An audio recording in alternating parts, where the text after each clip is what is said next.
चलो we start with measurement. लोग सबसे पहली चीज which you have studied in measurement is कि हम measurement किसका करते हैं? We talk about physical quantity. Yes or no? See, why do we require measurement? तो ध्यान देना यार, देखने का टाइम दूंगा. Focus on the board. See now, what is the need for measurement? Can I say when you talk about physics और physics में हम कोई भी law के बारे में या तो कोई भी concept के बारे में तो कोई भी observation के बारे में बात करते हैं to make it accurate, to make it precise, हम हमेशा measurement का use करते हैं. मतलब कोई भी experiment में कोई भी observation कोई भी law में जब measurement involve होता है तो उसको apply करना बहुत आसान हो जाता है. जैसा कि मुझे डोर को ओपन करना है तो मैं आपको कहूंगा कि यहाँ पे जो फिजिकल क्वांटिटी यूज होगा that is going to be force ना, क्या आप उसमें फोर्स अप्लाई करो सो डोर विल ओपन. पर यहाँ पे मैंने आपको उसका एक्यूरेट वैल्यू नहीं बताया कि आपको कितना फोर्स लगा है. अब इसमें पॉसिबिलिटीज क्या क्या हो सकती है कि आप डोर के ऊपर कुछ ज्यादा ही फोर्स लगा डोर ही टूट गया, ऐसा और नो. या तो आप डोर के ऊपर बहुत कम फोर्स लगाइए जिससे डोर ओपन ही नहीं हुआ. सो मैंने आपको कहा कि फोर्स अप्लाई करो द डोर विल ओपन, पर आपने जब फोर्स लगाया तो कुछ ज्यादा हो जाएगा या तो बहुत कम हो जाएगा, तो या तो डोर टूट गया या तो ओपन ही नहीं हुआ, ऐसा और नो. बट जब मैं आपको कहता हूँ कि when I am being accurate, when I am being precise about the measurement of the force, that is when I से यू कि ये जो फोर्स लगना चाहिए ना ये 10 न्यूटन का होना चाहिए. कितने का होना चाहिए? 10 न्यूटन. सो कैन आई से डोर का ओपनिंग होगा ही होगा ना, क्योंकि मैंने कैलकुलेट करके मैंने मेजर करके आपको बताया कि ये डोर को खुलने के लिए 10 न्यूटन का फोर्स चाहिए. अब 10 न्यूटन का फोर्स अप्लाई करो डोर को ओपन. यस और नो? सो जब मैंने फोर्स को मेजर किया और मेजर करने के बाद अप्लाई किया तो कैन आई से जो फिजिक्स में कर रहा हूँ बहुत आसान हो गया ना.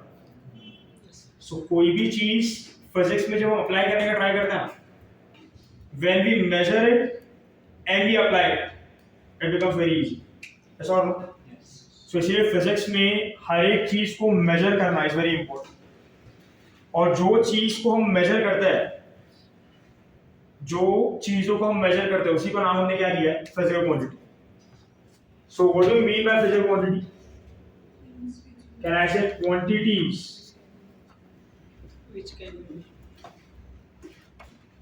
which can be measured are called physical quantities. Yes or no? Next is non physical क्या होगा? नॉन फिजिकल जिसको हम मेजर नहीं कर सकते ना. जैसे इफ आई से चलो अगर फिजिकल क्वांटिटी का एग्जांपल लिया तो बहुत सारे ना 2 साल में बहुत सारे क्वांटिटी सीखे. Can I say we have mass, length, time, है ना, बहुत सारे क्वांटिटीज है. ये सब क्या है? Quantities which can be measured. When I talk about non physical quantities as we said कि नॉन फिजिकल क्वांटिटीज क्या होगा? Which can not be measured ना. एग्जांपल लिया तो रिफ्रैक्टिव इंडेक्स ना वो मेजर हो सकता है ना भाई. रिफ्रैक्टिव इंडेक्स हमने मेजर किया तो है, पूरा चैप्टर सीखा है लाइट का. Refractive index. हाँ, we can talk about emotion ना. Can love be measured? हो ना. सवाल होता है ना कितना प्यार करते हो. बहुत सारा ढेर सारे यही बोलते हो ना. So emotion can not be measured. Love हो गया, सॉरो हो गया, एंगर हो गया. जैसे मैंने आपको बोला कि फीवर मेजर करो, आप फीवर मेजर करते हो ना, बट एक्चुअली में आप फीवर मेजर नहीं करते हो. आप क्या मेजर करते हो? Temperature. Temperature is a physical quantity. Yes और no? Fever is a non physical quantity. Yes और no? So non physical quantity क्या होता है? which can not be measured. ये होगा non physical quantity. You can remember the example as any particular emotion which you have. They are said to be non physical quantity. Clear है ये? चलो अब जब मैं फिजिकल क्वांटिटी की बात करता हूं और इसको हम क्या कर रहे हैं, मेजर कर रहे हैं, we are trying to measure it. So when I talk about measurement, so can anyone tell me measurement of a physical quantity, कोई भी फिजिकल क्वांटिटी को मेजर करना, इसका मतलब क्या होता है? What do you mean by this? उसकी वैल्यू फाइंड आउट करना। टेक्निकली क्या होगा? मेजरमेंट में बेसिकली हम करते क्या, मैं आपको कहूंगा कि ये बेंच का लेंथ मेजर करो, यस और नो? ये यहाँ पे जो भी अभी एटमॉस्फेयर है, जो भी अभी कंडीशन है, उसके हिसाब से टेम्परेचर मेजर करो, ये वॉल का हाइट मेजर करो, यस और no? So when I tell you this, तो मैं आपको कुछ ना कुछ चीज मेजर करने कह रहा हूं ना, तो ये मेजरमेंट आप कैसे करोगे? How do you do this measurement? Unit से ना। यूनिट का मतलब क्या होता है? What do you mean by unit? What is the meaning of unit? Scale. अरे हर चीज में थोड़ी स्केल यूज करते हो आप, everything has a different measurement process ना। स्केल तो लेंथ की रेशियो, लेंथ का हो गया, हाइट का हो गया, ऐसे बहुत सारे क्वांटिटी, सब में थोड़ी स्केल आता है। So when I tell you what is unit, what do you mean by unit? See, unit का मतलब होता है स्टैंडर्ड रेफरेंस। क्या होता है उसका मतलब? Standard reference. आप बेसिकली करते क्या हो फिजिक्स में? कोई भी फिजिकल क्वांटिटी को मेजर करने के लिए आप एक स्टैंडर्ड रेफरेंस बनाते हो। आप क्या बनाते हो? Standard reference. और वो स्टैंडर्ड रेफरेंस का आपने नाम रखा है यूनिट। क्या नाम रखा है? यूनिट। और आप जो चीज को मेजर कर रहे हो ना, वो चीज को वो यूनिट के साथ, वो स्टैंडर्ड रेफरेंस के साथ कंपेयर कर दो, ऐसा और नो? जैसे देखो, अगर मैंने यहाँ पे इसका डेफिनेशन लिखा तो इसका डेफिनेशन होगा measurement means to compare with standard reference. To compare with what? Standard reference. और ये स्टैंडर्ड रेफरेंस का मतलब क्या होता है? यूनिट। अरे गेटिंग माय पॉइंट? ये स्टैंडर्ड रेफरेंस का मतलब क्या होगा? यूनिट। अरे गेटिंग माय पॉइंट? अभी जो यूनिट है और जो चीज आप मेजर कर रहे हो वो सेम काइंड का होना चाहिए ना? यस और नो? मतलब अगर यूनिट लेंथ का है तो आप मेजर भी क्या करोगे? लेंथ। यूनिट टेम्परेचर का है तो मेजर भी क्या करोगे? टेम्परेचर। वो तो समझने वाली बात है, हाँ ना? जैसे देखो, अगर मैंने एग्जांपल लिया, if I take an example कि मान लो मुझे एक बुक को, या तो चलो कोई भी एक बॉडी ले लिया, ये बोर्ड है, जो बोर्ड, ये बोर्ड का मुझे लेंथ मेजर करना है, यस और नो? तो पहले के जमाने में देखो क्या होता, अभी तो आपको पता होगा लेंथ मेजर करना तो मीटर है, मास मेजर करना तो केजी है, टेम्परेचर मेजर करना तो डिग्री सेल्सियस है ना। बट ये तो विद डेवलपमेंट आया ना। स्टैंडर्ड रेफरेंस यूनिट वगैरह कैसे डिसाइड होता है? पहले कोई भी चीज को आप स्टैंडर्ड रेफरेंस ले लो, उन लोग ऐसा कहते हैं। वैसे मान लो हमको ये सब पता ही नहीं, तो what do you mean by standard reference? का एक्चुअल मतलब क्या है? स्टैंडर्ड रेफरेंस आप किसी भी चीज को ले सकते हो। जैसे मुझे अभी ये बोर्ड का लेंथ मेजर करना है, बराबर है? बोर्ड का लंबाई क्या है, बोर्ड कितने साइज का है, मुझे मेजर करना है, तो मैं क्या करता हूँ बताइए? I want to make a standard reference. तो ये मार्कर का जितना साइज है ना, ये मेरा स्टैंडर्ड रेफरेंस। क्या ये मार्कर का size?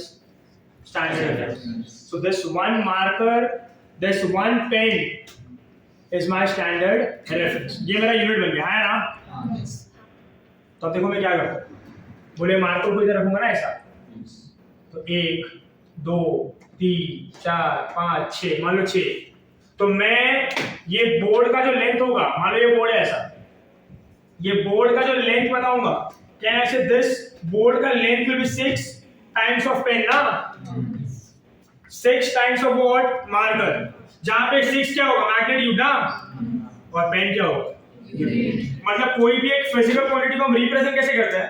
Bye its magnitude. So magnitude into unit क्या देता है फिजिकल क्वांटिटी, है ना? So what you require to measure a physical quantity? 2 things, its magnitude and what is unit? Standard reference. आप कभी मुंबई वगैरह जाओगे ना, या तो ऐसे कोई भी मार्केट में जाओगे जहाँ पे कपड़ों वगैरह का मार्केट होता है, ऐसे मुंबई में दर मनीष मार्केट, वहाँ पे if you go two by clothes, पहले के ज़माने में ऐसा होता था जब हमारे दादा वगैरह क्लोथ्स वगैरह खरीदते थे ना, तभी स्केल वगैरह नहीं होता, सो हैंड स्पैन यूज किया जाता था, पता है? If they want to measure clothes they will use hand span, कि इतना मीटर, इतना मुझे लंबाई का कपड़ा चाहिए, मुझे ये सिलवाना है, तो मैं हैंड स्पैन से मेजर करता था कि इतना हैंड स्पैन है, इतना कपड़ा ही आपका ये कपड़े में हो जाए, ऐसा और नो? अभी इसमें जो दिमाग वाला होगा दुकान वाला, वो क्या करेगा? लंबे हाथ वाला बिठाएगा ना, ऐसा और नो? आया ना? तो अगर लंबे हाथ वाला है, जैसे मेरा हाथ बड़ा है, तो मेरा जो स्पैन होगा वो कम आएगा ना कि ज्यादा आएगा? यस और नो? किसका फायदा हो रहा है, मेरा कि उसका?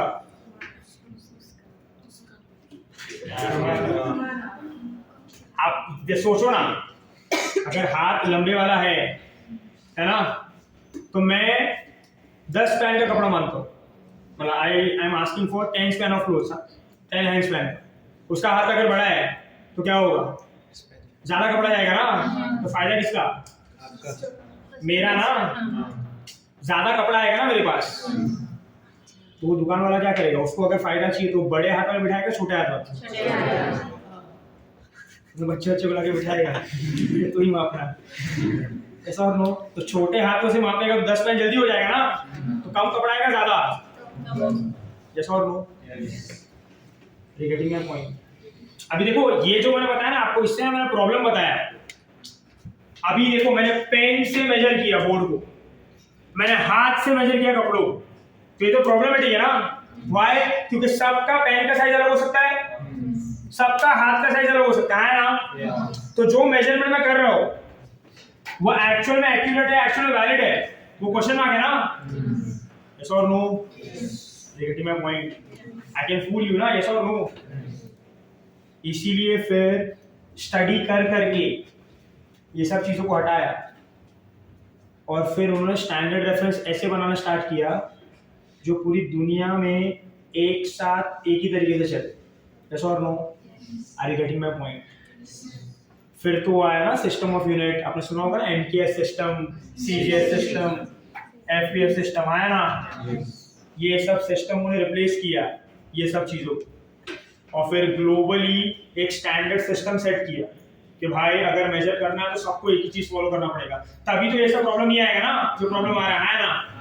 अब जब आप कपड़ा लेने जाते हो थोड़ी हाथ से मेजर करता है कि एज अ स्केल ना, तो आपका स्केल जो होगा, उसका स्केल जो होगा, सबका स्केल सेम ही होता है ना? Getting my point? तो अभी वो जो प्रॉब्लम था in the measurement, that can be avoided ना? Are you getting my point?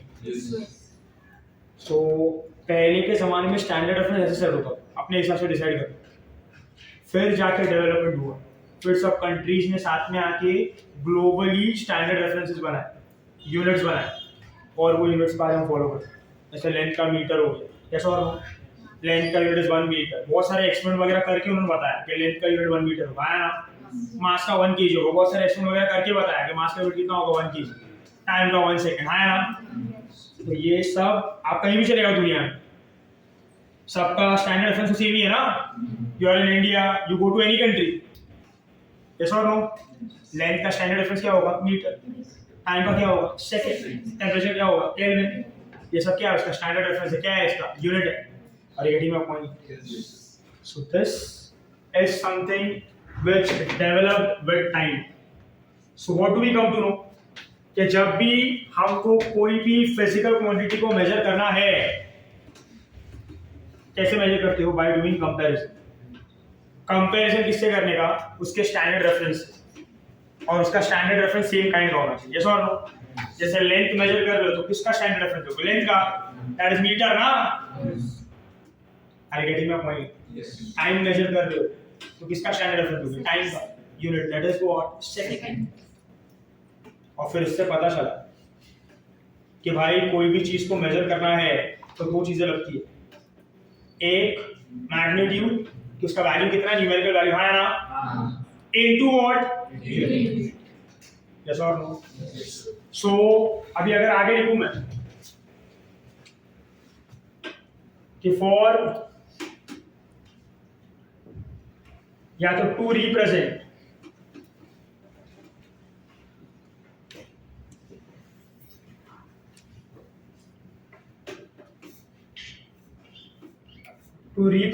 a physical quantity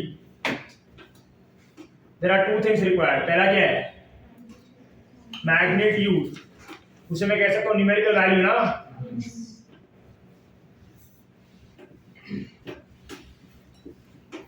और दूसरा क्या है? यूनिट. यूनिट का मतलब ऑलरेडी मैं बता चुका हूँ क्या है. बोलो, this both coming together will give you what? The physical quantity, है ना? तो मैं फिजिकल क्वांटिटी को कैसे लिखूंगा?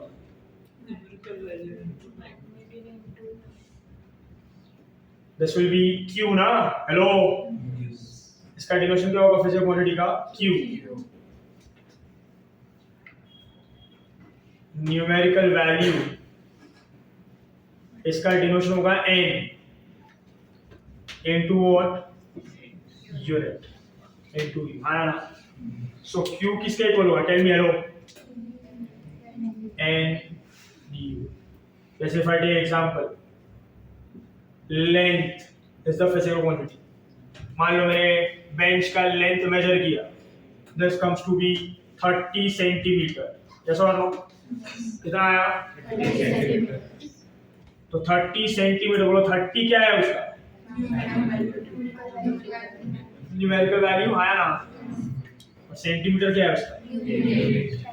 आगे गेटिंग में पॉइंट. Standard reference.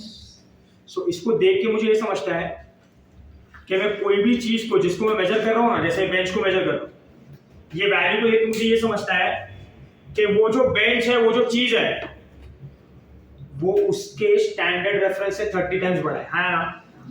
वो उसके स्टैंडर्ड रेफरेंस से कितना टाइम्स बड़ा है? 1 सेंटीमीटर इंटू 30 ना. तो मेरा bench with respect two centimetre unit कितना टाइम्स बड़ा है? 30. yes or no? if I say length is 1 meter, so numerical value क्या है? 1. यूनिट क्या है? mass is 50 kg, so kg क्या है? यूनिट. वैल्यू क्या है? 50. मतलब जो भी चीज का मास मेजर कर रहा हो, वे कर रहा हो, वो उसके स्टैंडर्ड रेफरेंस से, वो उसके यूनिट से कितना टाइम्स बड़ा है? 50.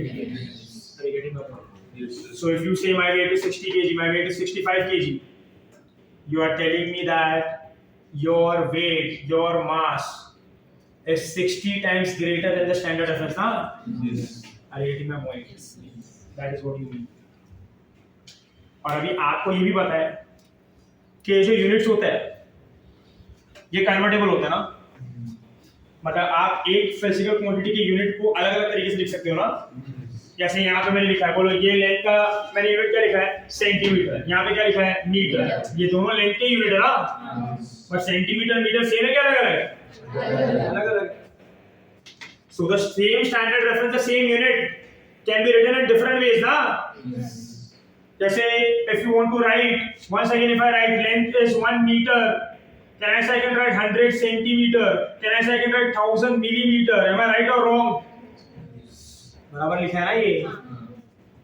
तो ये मीटर, सेंटीमीटर, मिलीमीटर, ये सब किसके स्टैंडर्ड रेफरेंस है? लेंथ के. But are they same unit और डिफरेंट यूनिट्स? सबसे बड़ा कौन है इसमें? सबसे छोटा कौन है? तो इससे हमको एक रिलेशन भी मिलता है ना कि आपका यूनिट, आपका स्टैंडर्ड रेफरेंस जितना छोटे होते जाएगा, उतना मैग्नीट्यूड, उतना न्यूमेरिकल वैल्यू बड़ा होगा. यस और नो? उतना मैग्नीट्यूड, ध्यान दो यहाँ पे, उतना मैग्नीट्यूड, उतना न्यूमेरिकल वैल्यू क्या होगा? बड़ा होगा. यस और नो? सो n और u के बीच में रिलेशन कैसा होगा? Direct inverse. So therefore you से n is inversely proportional. Yes or no? Therefore you write n1 upon n2 is u2 upon u1. Therefore you write n1 u1 is equal to what? n2 u2. ये बहुत important relation है. इसको हम use of dimensional analysis जब study करते हैं उसमें इसको बहुत यूज करते हैं. एक पूरा जो मेथड है वो ये रिलेशन पे बेस्ड है। और रिलेशन क्या बताता है कि जितना आपका मैग्नीट्यूड बड़ा होगा उतना यूनिट छोटा होता जाएगा, और जितना यूनिट बड़ा होगा उतना वैल्यू छोटा। You can take many examples. इसको समझने का कोई बेस्ट तरीका है, तो पैसा तो सबको समझता है ना। सो व्हाट यू राइट, बोलो $1 ये रुपीस में कितना होगा, ये सबको पता रहता है।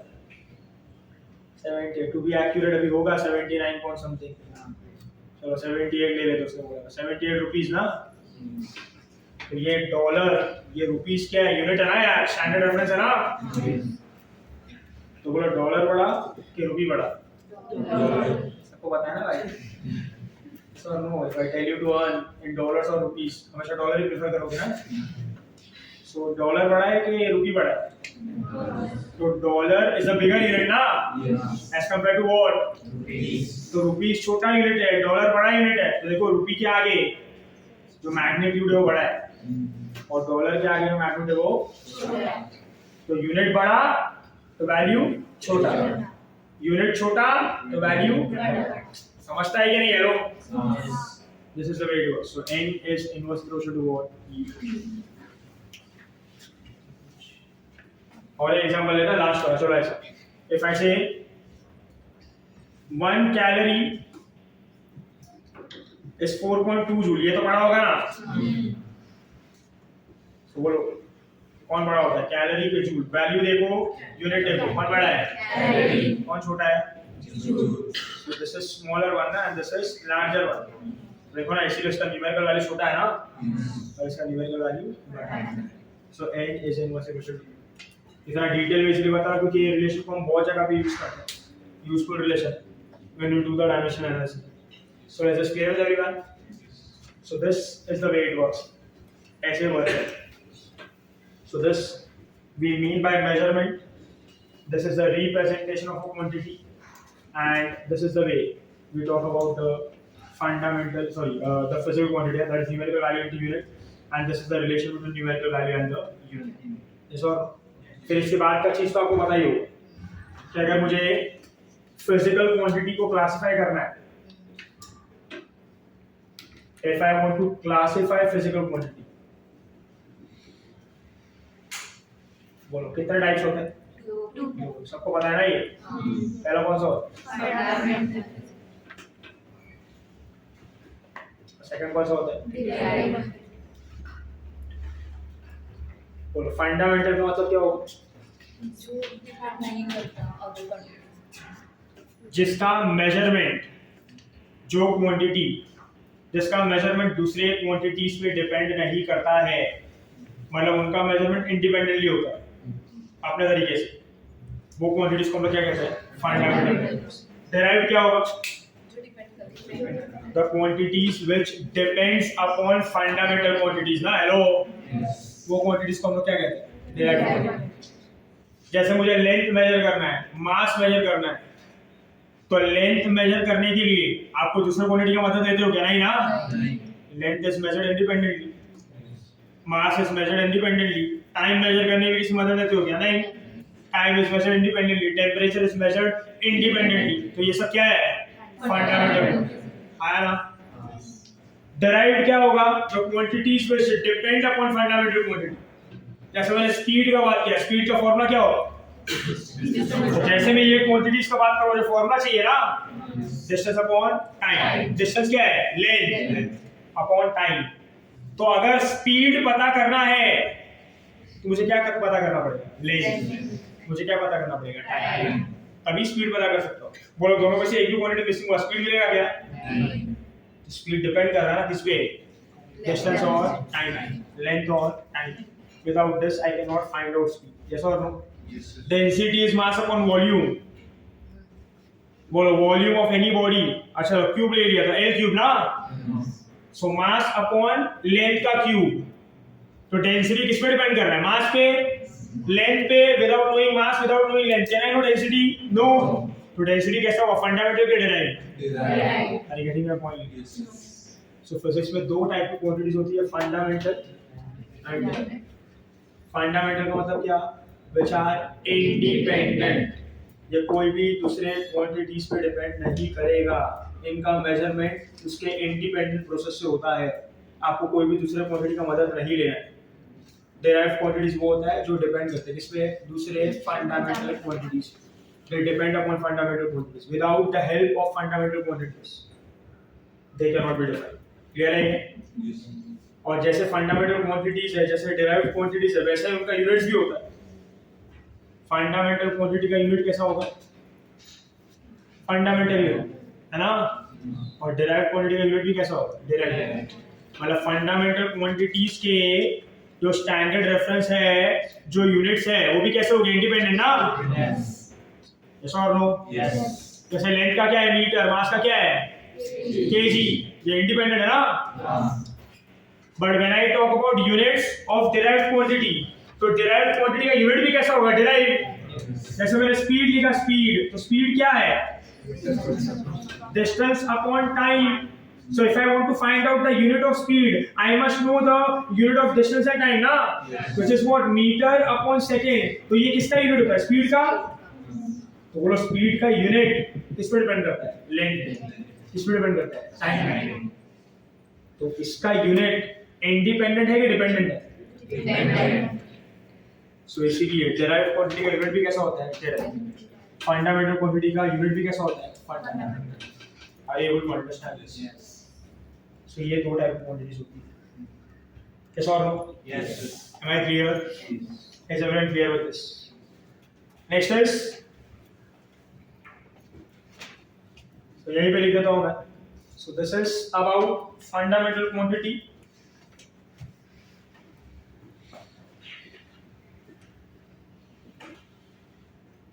This is about derived quantity. Fundamental quantity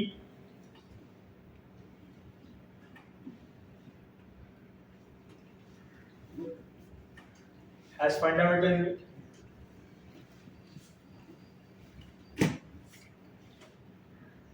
Derived quantity has. Am I clear? So next is, ये हो गया फिजिकल क्वांटिटी का बात। अभी हम बात करते हैं अबाउट सिस्टम ऑफ यूनिट्स। ये सबको पता होगा। और कितने सिस्टम होता है? हाँ बोलो। 3 ना? यूज एक ही करता है हम लोग, पर पहले से कितने डिफाइंड है? 3 ना? पहला कौन सा है? We can say M, K, S ना? सेकंड कौन सा है? C, G, S। थर्ड कौन सा है? F, P, S। ऐसा और बोलो। M, K, S कौन सा है? This is मीटर ना? ये क्या है? किलोग्राम।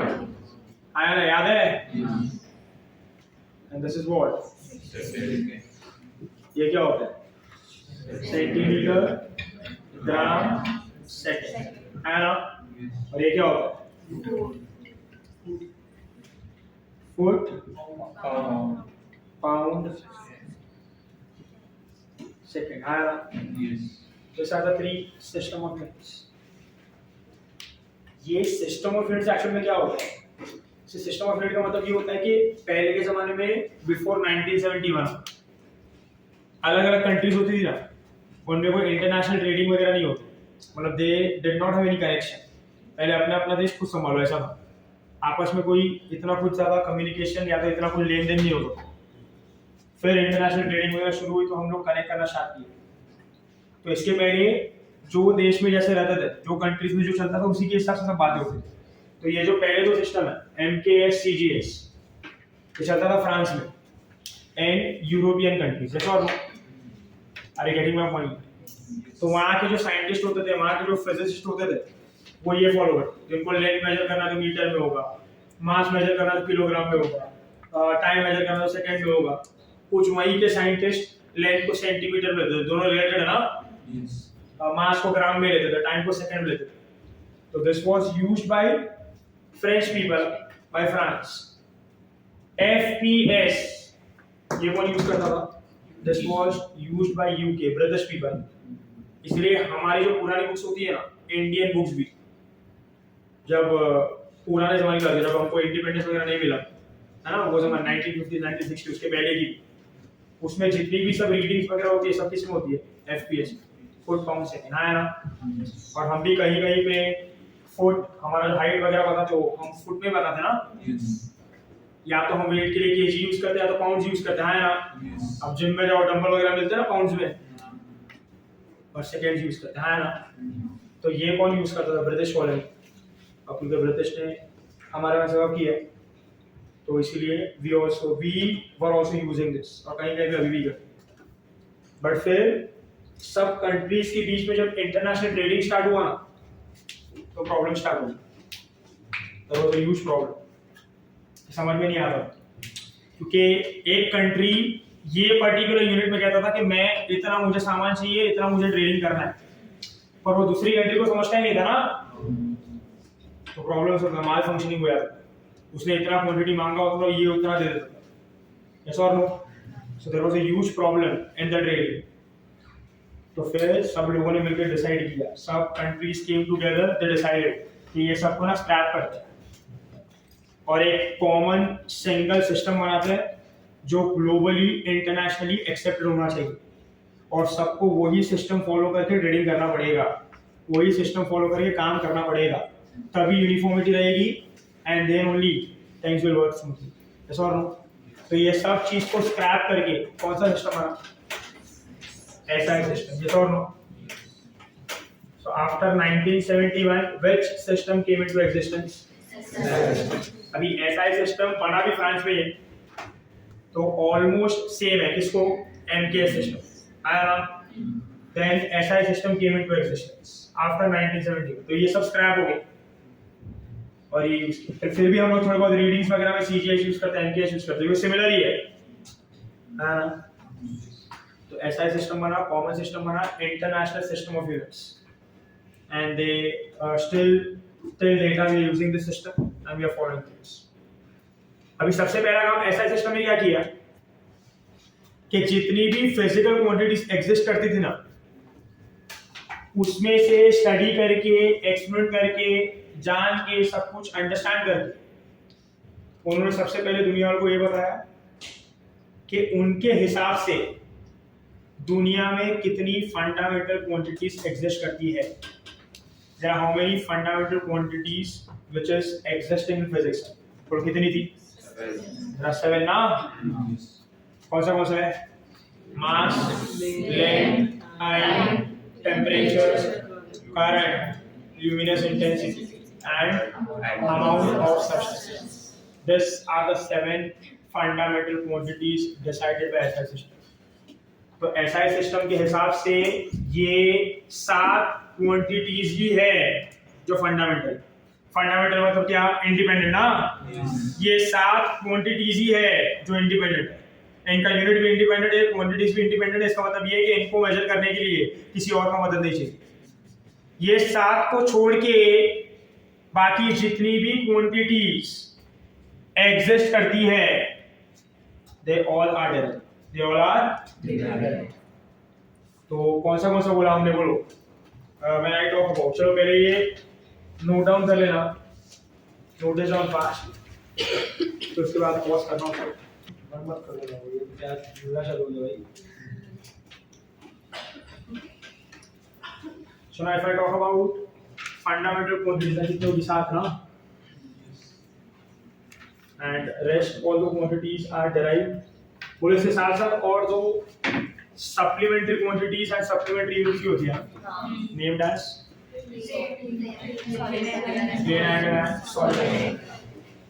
सी, जिसको हम सप्लीमेंट्री क्वांटिटीज कहते हैं ना, तो एक्चुअली में सप्लीमेंट्री है नहीं और फंडामेंटली है, बट एक दो रीजन की वजह से उसको सप्लीमेंट्री बोला है। सबसे पहला ये कि पहले से ही 7 फंडामेंटल क्वांटिटीज को डिफाइन कर दिया, एक बार वो डिफाइन हो गया, एक बार दुनिया वालों को पता चल गया, उसके बाद लेटर ऑन ये 2 क्वांटिटीज को डिस्कवर किया एज फंडामेंटल। तभी उनको ऐसा था कि ये 7 क्वांटिटीज को डिस्टर्ब नहीं करता, इसको अलग नाम दे देते, ऐसा और नो। तो इसीलिए दोनों क्वांटिटी को अलग नाम दिया। एक और पॉइंट सप्लीमेंट्री क्वांटिटीज के बारे में याद रखना है तो जो सप्लीमेंट्री क्वांटिटी होती है कितनी होती है, दो ना, नाम क्या है, plane angle and solid angle. ये दोनों क्वांटिटीज जो है ना ये डायमेंशनलेस होती है। कैसे होती है, dimensionless, you must be knowing this, है ना। So they have a unit but they don't have dimension. अब इसका डायमेंशन कैसे लिखोगे, m0 l0 t0, yes or no? So when I talk about fundamental quantities,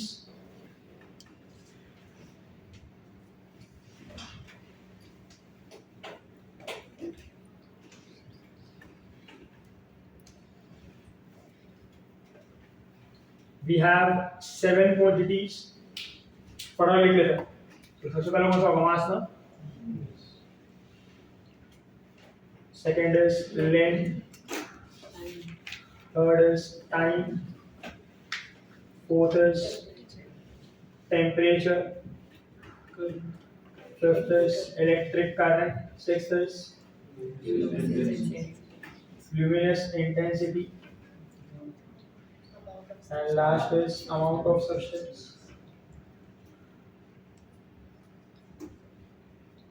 next क्या है बोलो इसका, if I talk about the unit year, बोलो इसका यूनिट क्या होगा, ना हम डायरेक्टली राइटिंग द सिंबल, बोलो इसका क्या होगा, मीटर, इसका क्या होगा, सेकंड, इसका क्या होगा, केल्विन, इसका क्या होगा, एम्पियर, एम्पियर भाई एंगस्ट्रॉम कहाँ से आ गया, इसका क्या होगा, कैंडल ना, इसका क्या होगा,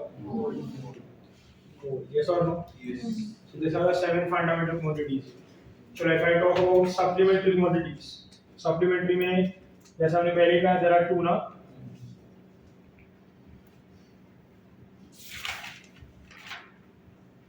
तो फर्स्ट कौन सा होगा, plane angle, and second is solid angle.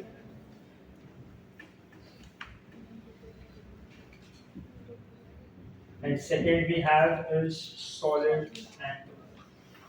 चलो यूनिट क्या होता है प्लेन एंगल, रेडियन ना, yes or no? और इसका क्या होगा, stereo, yes or no? Yes।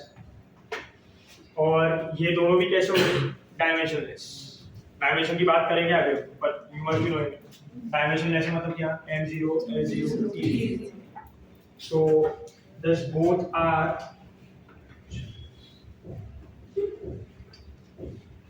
dimensionless। Next वाली आगे बढ़ते हैं, ध्यान देना है।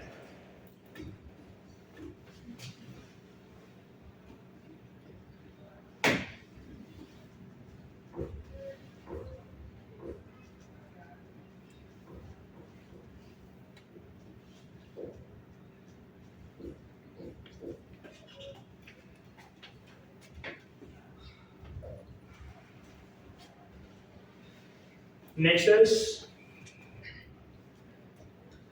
if I talk about this plane angle and solid angle, so थोड़ा सा डिस्कशन कर लेते हैं इसका फॉर्मूला वगैरह का, फिर आगे बढ़ते हैं डायमेंशन पे। चलो when I talk about plane angle, बोलो प्लेन एंगल कैलकुलेट किसमें होता है, how do you calculate plane angle, मतलब ये कौन से बॉडी के लिए कैलकुलेट होगा, कौन सा ऑब्जेक्ट के लिए, it is calculated for 2D object ना। जो भी ऑब्जेक्ट 2 डायमेंशनल होता है उसके लिए हम क्या कैलकुलेट करते हैं, प्लेन एंगल, यस और नो। और बोलो सॉलिड एंगल किसके लिए होगा, इट इज फॉर 3 डायमेंशनल, आया। सो when I talk about solid angle, so solid angle is going to be calculated for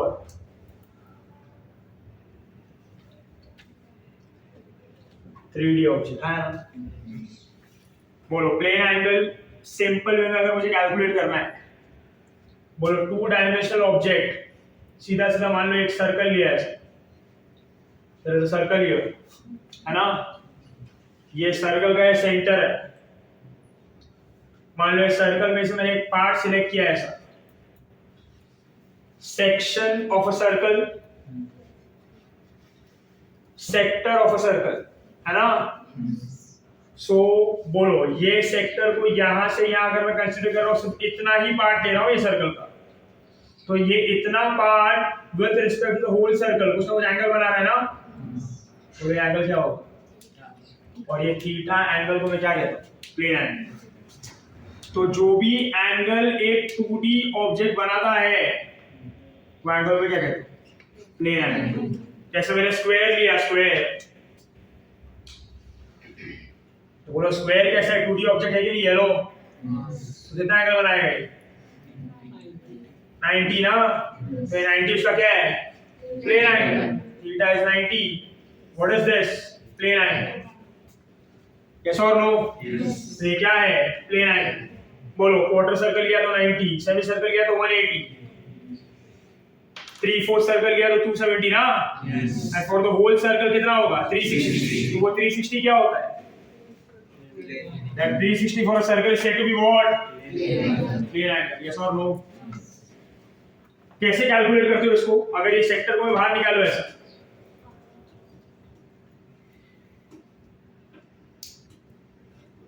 इसका फॉर्मूला क्या होगा, टेल मी, बोलो, ये इसका रेडियस होगा ना r, and this is length of the section which I have removed out. मान लो this length is l, आया ना, या तो s ले लिया, the formula which you know, so I am talking about length of an arc,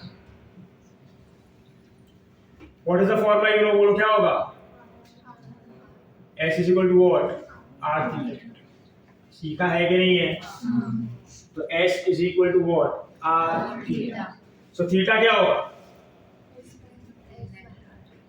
s by r, yes or no, बोलो, this theta here is said to be what, plane angle, clear है ये, और ये किस में calculate होता है, radian.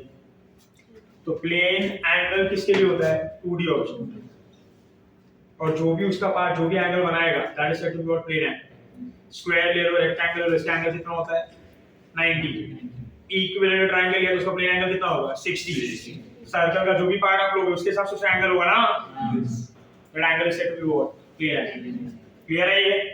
और प्लेन एंगल को निकालने का तरीका क्या है, अगर आप सेक्शन लेते हो सर्कुलर का या तो सर्कल का, so what is the formula, theta is s by r, what is s, length of the arc, and what is r, radius, clear है ये, is it fine, hello, Yes.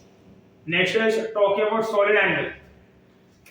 solid angle में आप क्या consider करोगे, 3D object ना, तो मान लो ये क्या था, ये तो सर्कल था, बोलो अगर 3D लेना तो क्या लूं, स्फीयर ना, तो यहाँ पे स्फीयर ले लिया ऐसा, ये सर्कल लिया, ये क्या है, स्फीयर है, are you getting my point. बोलो अगर इसका मुझे एंगल निकालना है, अभी solid angle, I can take example of a watermelon ना, वाटरमेलन जब आप जाते हो शॉपकीपर के पास, फ्रूट सेलर के पास, and if you want to taste the watermelon, if you have to see, check कितना लाल है, वो मीठा है कि नहीं, टेस्टी है कि नहीं, so आपको कट करके देता है ना, the way they cut it is different ना, वो क्या करता है, ऊपर से स्क्वायर बनाएगा ना ऐसा, and फिर उसे निकालता है, वो कोन के शेप में होता है ना, like this, so ये कुछ ऐसा होगा like this, अगर उसे कट किया so it will be something like this ना, ऐसा, yes or no, ये ऐसा होगा कुछ, पर ये कैसा होगा, 2D होगा 3D होगा, 3D, द वाटरमेलन का जो पीस निकाला वो 2D है कि 3D है, 3D, ऐसा निकाला है ना उसने, तो उसे किधर से कनेक्ट किया है, सेंटर से टू द सरफेस। तो 3D ऑब्जेक्ट जो एंगल बनाता है from the centre to the surface, वो एंगल क्या होता है, सॉलिड एंगल। कोन देखा है ना आपने, यस और नो, तो ये कोन है, अगर ऐसा, this is the cone here, तो बोले कोन कैसा होगा, 2D होगा 3D होगा, 3D, बोलो 3D, तो 3D ऐसा वर्टेक्स एंगल बनेगा ना यहाँ पे, वो उसका क्या होगा, solid angle, plane angle, solid angle, yes और नो। यहाँ से एक कट भी ऐसा होगा, if I want to cut this, ये पीस कट किया मैंने ऐसा, यस और नो, तो कैसे जॉइन होगा, ऐसे जॉइन होगा ना, ये like this, something like this, आया ना, तो ऐसे पीस निकलेगा ना ये, तो ये जो एंगल यहाँ पे बनेगा, बोलो ये कैसा होगा, 3D होगा कि 2D होगा, 3D, तो पीस निकलेगा, उसका एंगल कैसा होगा, 3D, that angle is said to be what, solid angle, तो जो भी एंगल एक 2D ऑब्जेक्ट बनाता है उसको आप कहते हो प्लेन एंगल। जो भी ऑब्जेक्ट 3D ऑब्जेक्ट बनाता है वो क्या होता है? Solid angle. और आप उसको कैलकुलेट कैसे करते हो? What is the formula for solid angle? Anyone who knows solid angle का फॉर्मूला? नहीं पता? Solid angle is surface area upon radius का square. Surface area upon radius का square. This is formula for solid angle. चलो अगर example लिया, मुझे मान लो for whole sphere, for full sphere if I want to know the solid angle, है ना? तो बोलो पूरे स्फीयर का सॉलिड एंगल चाहिए मुझे, तो पूरे स्फीयर का सरफेस एरिया कितना होगा? बोलो पूरे स्फीयर का सॉलिड एंगल कितना होगा? 4 आर स्क्वायर ना, अपॉन इसके रेडियस का स्क्वायर। बोले कैंसिल ना, तो इसका सॉलिड एंगल कितना आएगा? Are you getting my point?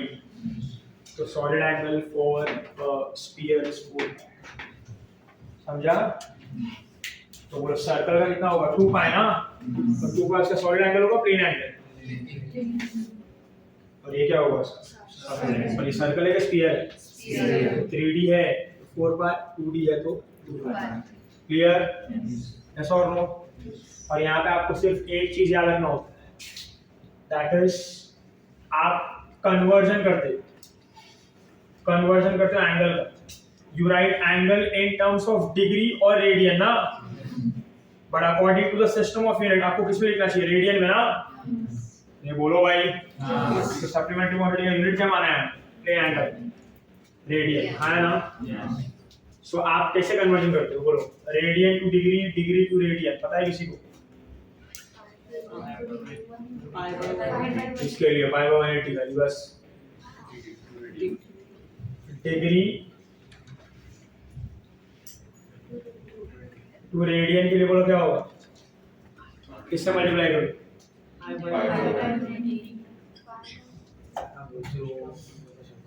Multiply by pi by, that is 60 degree को अगर रेडियन में कन्वर्ट करना तो क्या होगा? 60 पाई बाय 180, बोलो 1 3, तो पाई बाय 3 रेडियन। समझा? पर रेडियन टू डिग्री जाना है तो हेलो वो आप लोग यहाँ पे बोलो ना, मल्टीप्लाई बाय 180 बाय। क्लियर है ये? So this is what you have to do. और भी थोड़े कन्वर्जन होते हैं, कुछ क्वेश्चंस में आपको काम आएगा जो हमारे बुक में। बोलो डिग्री का, रेडियन का, मिनट का, टाइम का भी रिलेशन होता है ना? You must be knowing this. If I right here 1 degree कितना मिनट होता है? बोलो 60 मिनट ना। हेलो कितना सेकंड्स होगा ये?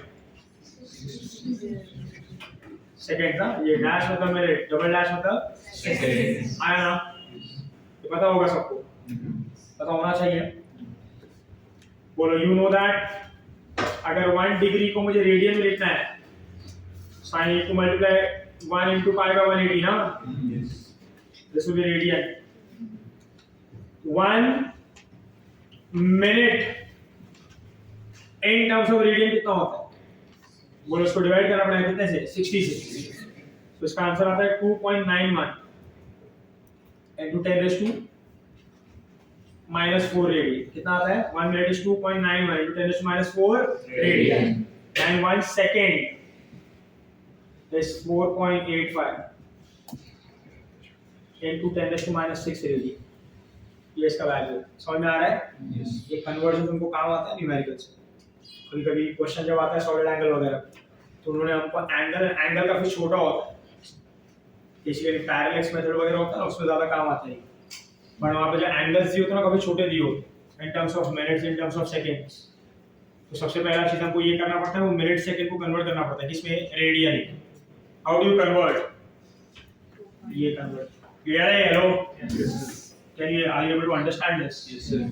So this is plane angle, solid angle, and the conversion, and the fundamental quantities and the supplementary quantities. So I hope everyone is clear with this. Yes, sir. Stop the noise. Current, luminous intensity, and amount of substance. See, ये जो 7 fundamental quantities are, these are said to be 7 dimensions of the world. इनको ना दुनिया के 7 dimension कहे जाते हैं।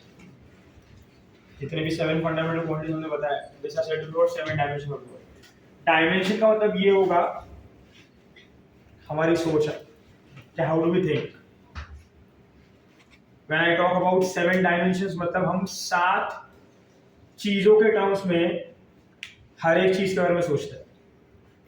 इसमें से 3 डायमेंशन है, mass, length, time. These are the basic dimensions, these are the basic quantities, जिसमें मोस्टली पूरी दुनिया काम करती है। आप कोई भी चीज के बारे में सोचो, you think about anything, ये आएगा ही, this will come into picture, yes or no? जैसा भी लेक्चर खत्म हुआ तो आप सोचोगे ना मुझे घर पे जाना है, हाँ आपके दिमाग में आएगा ना मुझे घर पे पहुंचने में 10 मिनट लगने वाला है, किसके बारे में सोच रहे हो? टाइम, हाँ ना? You need to travel 3 kilometers, किसके बारे में सोच रहे हो? लेंथ, घर पे जाके खाऊंगा, यस और नो? खाऊंगा, खाना is matter, matter will have मास ना। 2 रोटी खाऊंगा, 4 रोटी खाऊंगा, चावल खाऊंगा, ये खाऊंगा, यस और no? So thinking about what? Mass, yes और no? Are getting my point? फिर आप पढ़ने बैठोगे, मुझे इतना पर्टिकुलर पार्ट कवर करना है, फिर बाउंड टाइम ना, कितना करना है 3 घंटे में, किसके बारे में सोचा आपने? Time, yes or no? Yes. So everything इस दुनिया में आप कभी भी कोई भी चीज के बारे में सोचते हो ना, so आप ये सारी क्वांटिटीज को डायरेक्टली या तो इनडायरेक्टली इन्वॉल्व कर ही लेते हो, yes or no? So you think in terms of this particular direction, ये सॉरी डायमेंशंस है ना। जैसे हम बोलते हैं ना कि टाइम ट्रैवल, स्पेस, टाइम, ये सब है ना, तो ये सब डायमेंशनली सोचा जाता है ना। तो व्हेन यू से डायमेंशनली सोच रहा है, 1D सोच रहा है, 2D सोच रहा है, 3D सोच रहा है, इसका मतलब ये है कि वो कितने क्वांटिटीज को इन्वॉल्व कर रहा है ना, और फिर उसके बारे में सोच रहा है। Are you getting my point? So when I talk about mass, length, time, temperature, current, luminous intensity and amount of substance, this are the dimensions. And dimensions का मतलब ये होगा कि किसके टर्म्स में आप सोचते हो। क्लियर है? अभी ये जो फंडामेंटल क्वांटिटीज है ये तो इंडिपेंडेंट है, बराबर है। अब नेक्स्ट क्या होता है? Derived quantities. बोलो डिराइव्ड क्वांटिटीज किस पे डिपेंड करेंगे? Fundamental quantities. तो इसका मतलब ये होगा ना, fundamental quantities are 7 dimensions of the world. इसको छोड़ के आप कोई भी क्वांटिटी के बारे में सोचोगे तो वो हमेशा यही क्वांटिटीज के बारे में सोचोगे ना, मतलब यही डायमेंशन पे सोचोगे, हाँ ना। So if I want to talk about density, mass upon volume, पहले ही बताया ना, मास अपॉन L क्यूब। मतलब अगर आपको डेंसिटी के बारे में सोचना है तो आपको डायमेंशनली मास और लेंथ के बारे में सोचना पड़ेगा ना। आपको स्पीड के बारे में सोचना है तो distance upon time, length upon time. मतलब अगर आपको स्पीड के बारे में सोचना है, so you need to take help of length and time, you need to think in terms of length and time. Are you getting my point? और dimension हमको ये इंफॉर्मेशन देता है कि जो भी डेराइव्ड क्वांटिटीज फंडामेंटल क्वांटिटीज पर depend करती है, तो उसमें हम फंडामेंटल क्वांटिटीज के फंडामेंटल डायमेंशंस को यूज करते हैं। डायमेंशंस हमको ये इंफॉर्मेशन देता है कि हम जब फंडामेंटल क्वांटिटीज को फंडामेंटल डायमेंशंस को यूज कर रहे हैं तो आप कितनी बार उसको यूज कर रहे हो, you are using it how many times. ये इंफॉर्मेशन कौन देता है? डायमेंशंस। सो डायमेंशंस आपको क्या इंफॉर्मेशन देता है? When I talk about dimensions of derived quantities, it gives you information about कि जो आपका गिवन क्वांटिटी है वो कौन से क्वांटिटीज पे डिपेंड करता है, आप कौन से क्वांटिटीज कौन से डायमेंशंस के टर्म्स में उसके बारे में सोच रहे हो। और जब आप एक डिराइव्ड क्वांटिटी को डिफाइन करने के लिए जो फंडामेंटल क्वांटिटी को यूज कर रहे हो तो उसको कैसे यूज कर रहे हो, कितनी बार यूज कर रहे हो, ये सब इंफॉर्मेशन आपको कौन देगा? Are you getting my point? So dimensions give you information about a derived quantity. Okay, on how many quantities does a derived quantity depend, and when it depends on the fundamental quantities, how many times and in what way are you using that fundamental quantity in order to get the derived quantity? Yes or no? This information is given by what? Dimensions. क्या मैं clear हूँ इस बात से? Hello. Yes. Are you able to understand what I'm trying to say? Yes. Convenient है? Hello. Yes. बराबर है. So अभी अगर मैंने बात किया about dimensions,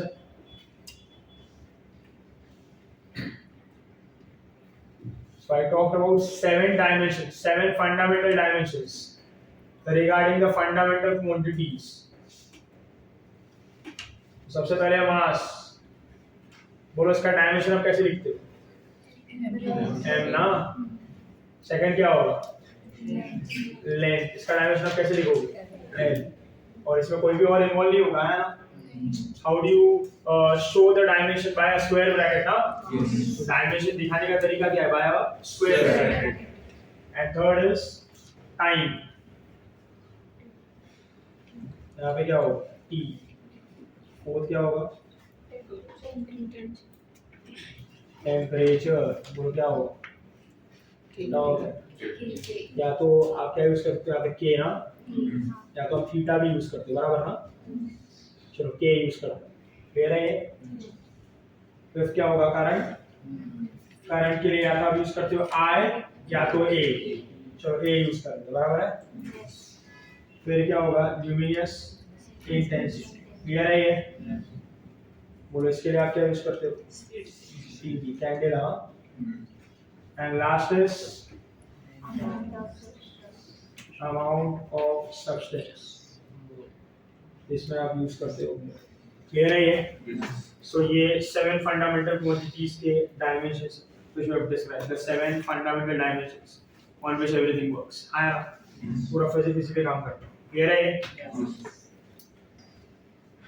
नेक्स्ट इज, अभी हम लोग बात करते हैं about dimensions of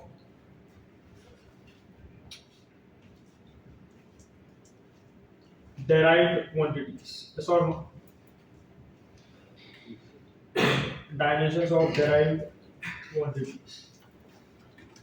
Well, when I talk about dimensions of derived quantities, तो बोलो अभी मैंने क्या कहा कि डायमेंशंस ऑफ derived quantities किस पे डिपेंड करेगा? फंडामेंटल पे.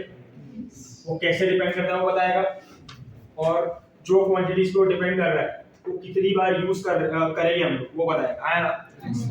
सो जैसे अभी अगर मुझे डायमेंशन लिखना है, चलो फर्स्ट एग्जांपल लिया मैं, ये सबको आता रहेगा. सो एग्जांपल दे रहा हूँ, फटाफट करेंगे इसे. सो when I talk about density, बोलो डेंसिटी क्या होगा? Mass upon volume. यस और नो? यस.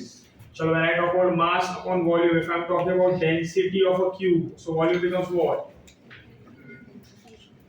लेंथ का क्यूब ना. हेलो? यस.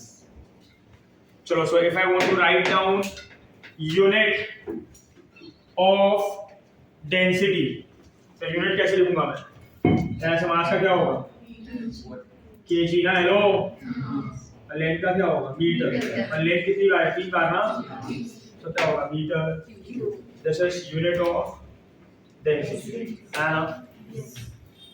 सो अभी मुझे यूनिट को देख के उसके फॉर्मूला को देख को समझ में आ रहा है कि डेंसिटी किस पे डिपेंड करता है? मास पे. किस पे डिपेंड करता है? लेंथ. बोलो मास पे जब वो डिपेंड करता है तो आपने मास को कितनी बार यूज किया? 1 बार. लेंथ पे जब वो डिपेंड करता है तो आपने लेंथ को कितनी बार यूज किया? 3 बार. आया ना? और वो रिलेशन भी बताएगा आपको. बोलो डेंसिटी का मास का रिलेशन कैसा? डायरेक्ट ना. और लेंथ के साथ रिलेशन कैसा है? आया ना? So now how do you right the dimensions here? अब देखो डायमेंशंस लिखने का एक तरीका है. जब भी डेराइव्ड क्वांटिटी का डायमेंशन लिखते हो तो आप क्या यूज करते हो? स्क्वायर ब्रैकेट ना.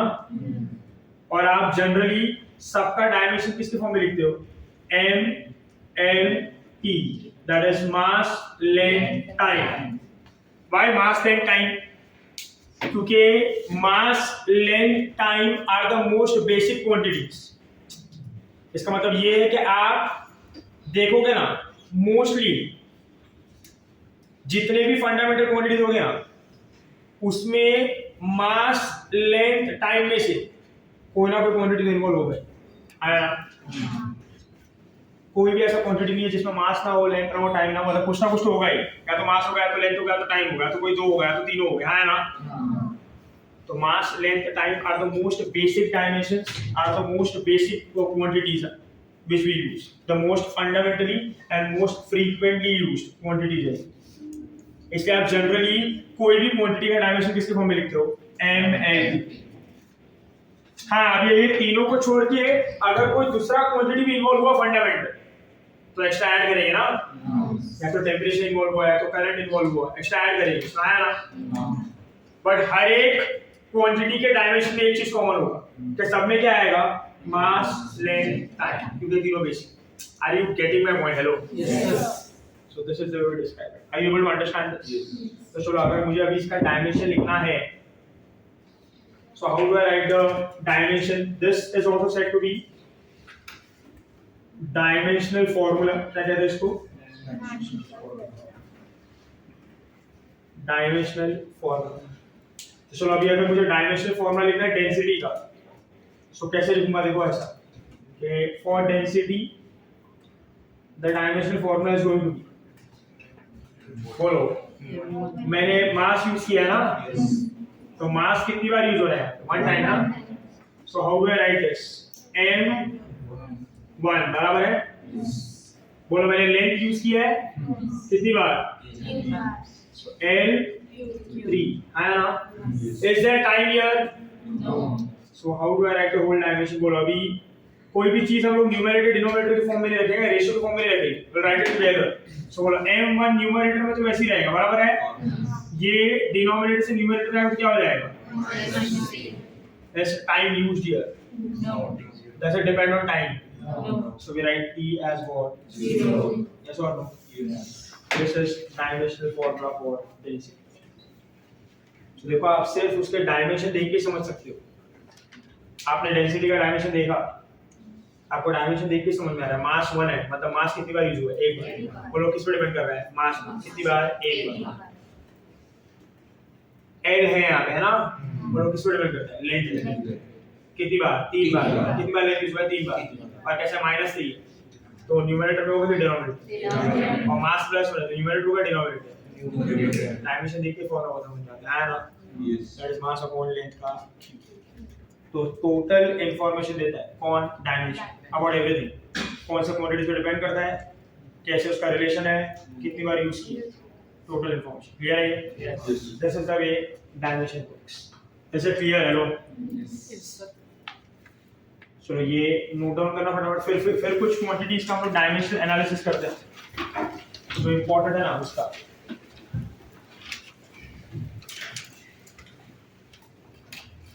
And start. अब चलो, आपको ये सब का तो आता होगा, एरिया, वॉल्यूम, वो सब लिखना है क्या? डेंसिटी, फोर्स, प्रेशर, ये सब चाहिए क्या? नहीं ना? आता है कि नहीं? चाहिए। हाँ, ये आए हमारे फर्स्ट स्टैंडर्ड में। ABCD करते हैं। चला जाए, स्टार्ट करते हैं। चलो, आप फटाफट करते हैं, साथ साथ में लिखिएगा। Make 4 columns in your book. सबसे पहले होगा फिजिकल क्वांटिटी, सेकंड कॉलम होगा second formula is for second column is for formula, third is for unit, and fourth is for dimensions।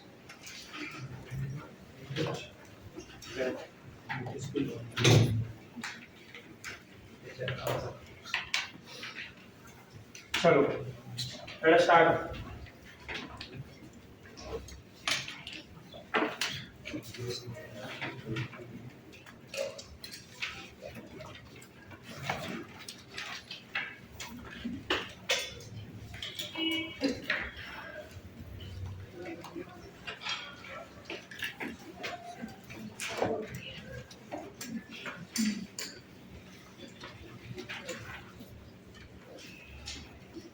तो फटाफट लिखिएगा अभी।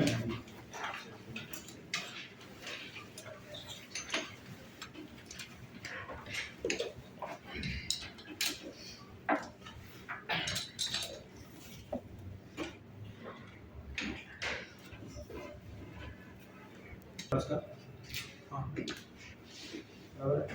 चलो नेक्स्ट तो स्टार्ट विथ कौन सा लिखो पहले लिख लेते हैं एरिया आ जाओ तो फर्स्ट कौन सा होगा एरिया ना फटाफट करते हैं बोलो एरिया का फॉर्मूला क्या होगा ये ले सकते हो ना it can be rectangle it can be square वगैरह है ना that is we can say that the side square for a square ना that is length into length है ना बोलो length into length इसका यूनिट क्या होगा मीटर into मीटर तो बोलो यूनिट क्या होगा मीटर स्क्वायर तो बोलो ये किस पर डिपेंड करता है लेंथ पे ना so what will the dimensional formula here बोलो m0 क्या मास है यहाँ पे नहीं लेंथ है ना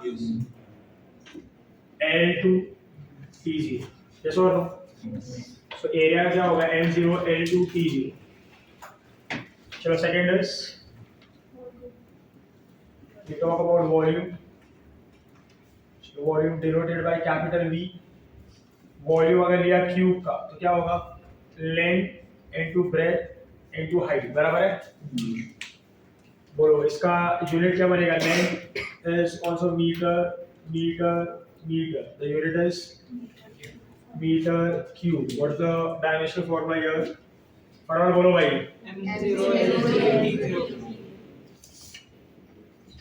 L3T0 बराबर है Yes, sir. So next is third में क्या होगा Density.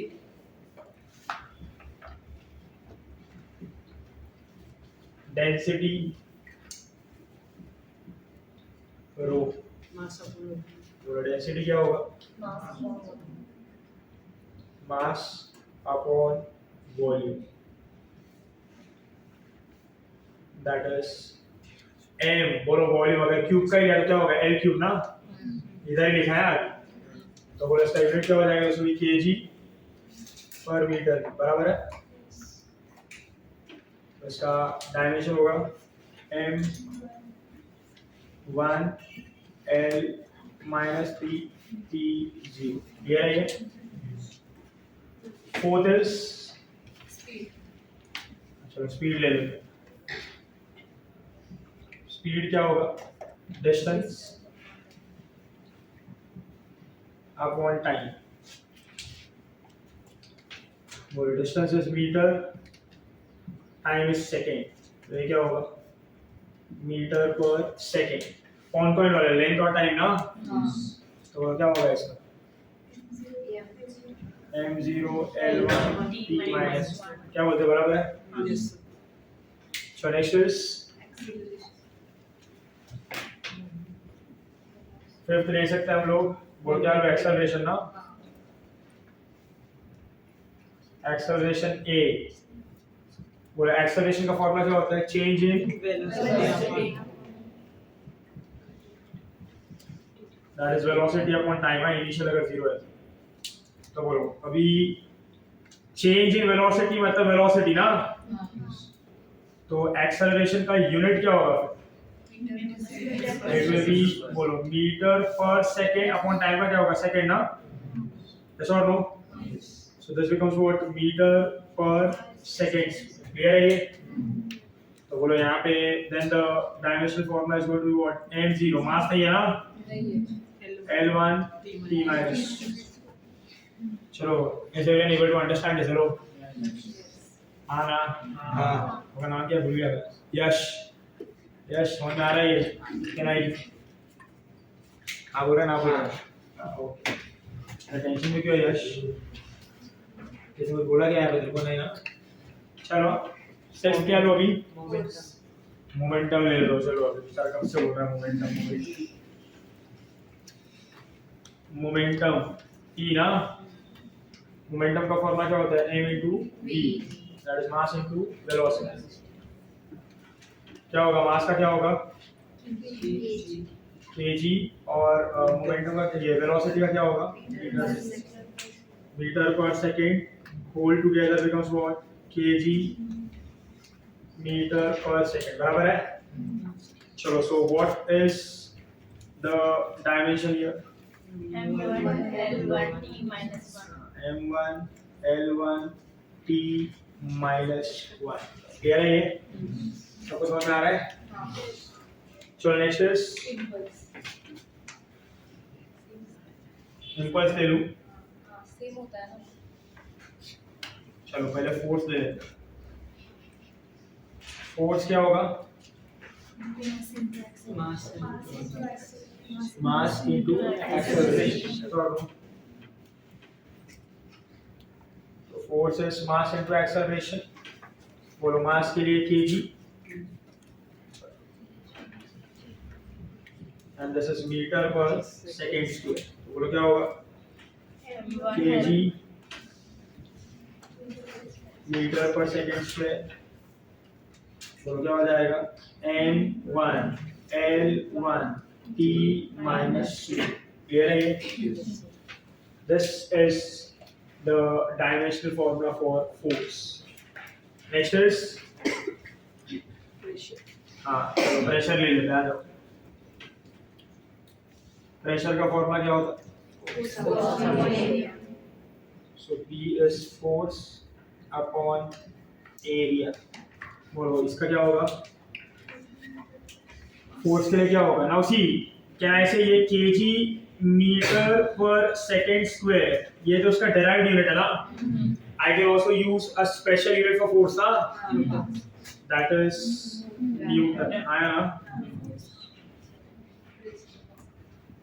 So this is derived unit this is special unit so बोले यहाँ पे क्या आ जाएगा न्यूटन ना और यहाँ पे क्या आ जाएगा मीटर स्क्वायर एरिया है ना ये रहा unit so this will be what newton per meter square this is what derived unit special unit इसका क्या होता है पास्कल ना याद रखो ये सब this is पास्कल आया ना this is for pressure dimensional formula भी कैसे लिखोगे बोला आपको न्यूटन का मीटर स्क्वायर का दैट इज फोर्स और एरिया का डायमेंशन पता है ना मुझे आपको यहाँ पे सब्स्टिट्यूट करना so what do you get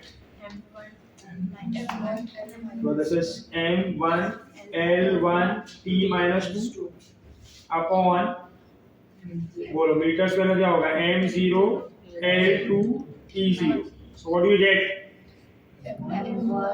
m1 ये ऊपर जाएगा पावर हमेशा ऐड होता है ना 1 minus 0 0 1 plus 0 0 जो भी है अब ये ऊपर जाएगा तो ये -2 हो जाएगा ना तो 1 minus 2 will be -1 and ये ऊपर जाएगा कोई फर्क नहीं पड़ेगा -2 this is dimensional formula for pressure clear है ये so these are the first 8 quantities इसके बाद इसको फटाफट लिखो इधर स्टॉप करना प्लेन में स्टार्ट करना है Yeah. So ninth is talk about impulse ले लो पहले impulse का डिनोशन होता है J ना बोलो impulse is J impulse का फॉर्मूला क्या होता है force into time बोलो force का यूनिट क्या होगा न्यूटन और ये क्या होगा second so this is Newton second बराबर है बोलो न्यूटन सेकंड का डायमेंशन क्या हो जाएगा वी नो ना न्यूटन का क्या है m1 and time का it is m0 l0 t1 so when I multiply this I'm going to get m1 l1 0 plus 1 0 plus 1 1 and this is -2 plus 1 -1 what do we come to know impulse and linear momentum have same dimension now so you can write here same as linear momentum बराबर है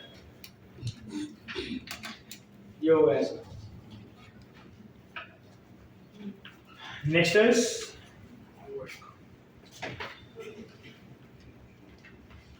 next we talk about is work और work का formula क्या होता है force into displacement और force is newton and this is metre तो ये क्या होगा न्यूटन मीटर है ना। बोलो दिस इज डेराइव्ड वन ना, इसका स्पेशल यूनिट क्या होगा? जूल ना। हेलो याद है कि नहीं है? इसका जो स्पेशल यूनिट होता है जूल। चलो इसका डायमेंशन क्या होगा? Force into displacement gives you what? m1 l1 t minus 2 into what is the displacement here? m0. This is going to be m1 l2 t minus 2. तो बोलो यहाँ पे एक इसका होगा वर्क है ना। बोलो इसके बाद किसका आएगा? एनर्जी ना।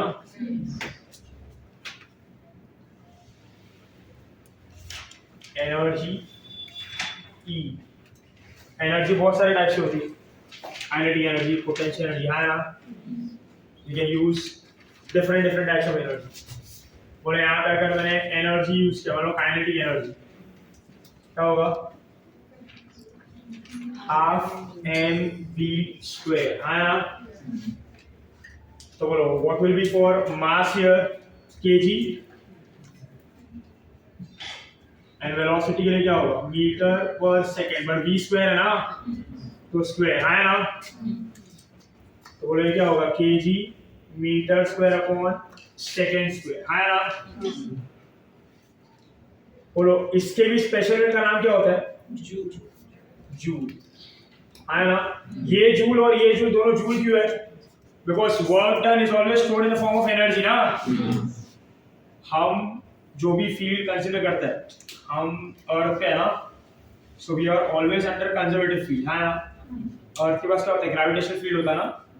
तो when we talk about gravitational field, electric field, magnetic field, ये सब जितने भी फील्ड है ये सब कंजर्वेटिव फील्ड है। समझ में आता है आपको? और कंजर्वेटिव फील्ड में आप जब भी वर्क करते हो ना, work, whenever you do work in conservative field, that work is always stored in the form of energy. Yes or no? Potential energy, low potential energy से क्या बनता है? Kinetic energy. तो conversion चलता रहता है, transfer चलता रहता है ना। So work done is always what? Energy. इसलिए work done और इसका यूनिट वगैरह भी कैसा रहता है? सेम। और बोलो जूल है तो डायमेंशन भी सेम ही आएगा ना। तो इसका डायमेंशन भी क्या होगा? Hello tell me. m1 l2 t minus 2. Are you with me? Hello? Yes. So this will be dimensional formula for energy. चलो आगे क्या लिख सकते हैं हम लोग? Power.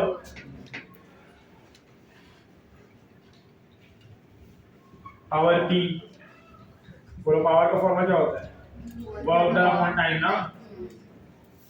Work done per unit time है ना। बोलो वर्क का क्या है? जूल। टाइम का क्या है? सेकेंड। तो जूल पर सेकेंड है ना।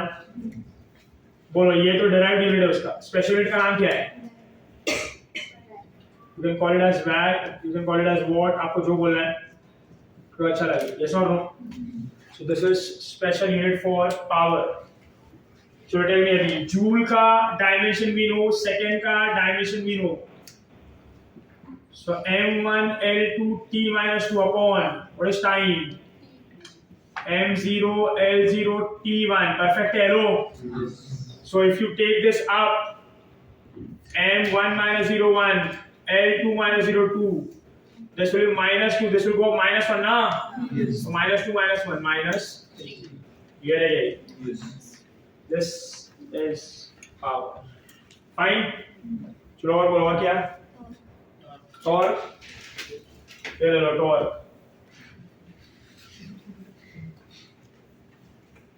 टॉर्क का फॉर्मूला क्या होता है? Force into displacement. वाह।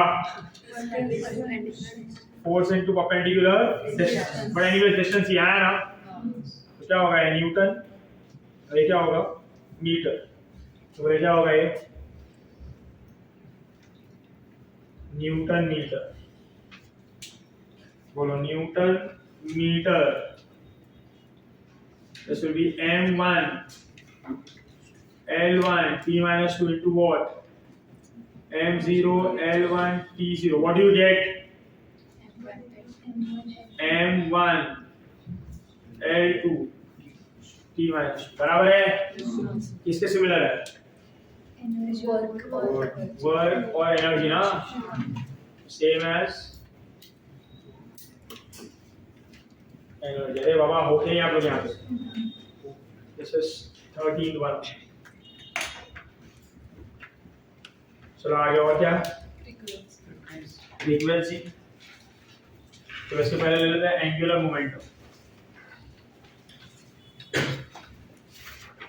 बोलो इसके पहले जो हमने मोमेंटम किया वो क्या था linear momentum. This is what angular momentum. Linear momentum हमेशा किससे रिलेट होता है लीनियर मोशन से। सीधे चलने वाला मोशन है तो उसका मोमेंटम कैसा होगा लीनियर। एंगुलर मोमेंटम कब आएगा इधर सर्कुलर मोशन और रोटेशनल वो आप लोग यहाँ पे लो। तो उसमें जो मोमेंटम होता है दैट इज व्हाट एंगुलर। और उसका जो फॉर्मूला होता है वो होता है mvr mass into velocity into time which you can also write as बोला mv क्या है मोमेंटम ना मोमेंटम into perpendicular distance। ये होता है L का फॉर्म। क्लियर है ये याद रखना है सब डिस्कस करेंगे with the chapter this comes in rotational motion. तो चलो mvr है या तो मोमेंटम इनटू r है वो क्या हो जाएगा m का होगा kg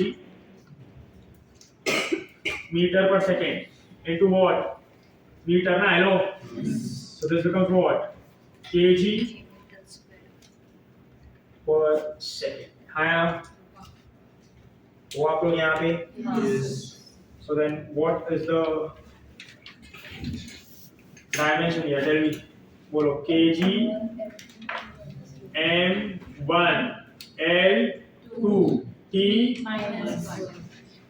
क्लियर है yes so this is for angular momentum fine। so 15 frequency time period ले लेते हैं। टाइम पीरियड क्या होगा टाइम ही है ना ये तो जैसे टाइम बोलो इसका सीधा हम लोग यही लिखते हैं पीरियड क्या होगा सेकंड ना। Time period is what time taken to complete anything one time ना। और बोलो इसका डायमेंशन क्या होगा सीधा डायरेक्ट तो फंडामेंटल हो गया ना यार m0 l0 t1 क्लियर है ये। नेक्स्ट होता है फ्रीक्वेंसी।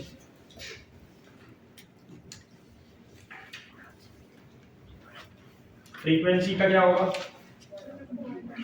n ले लिया n is 1/t ना that is 1/second that is what per second ना।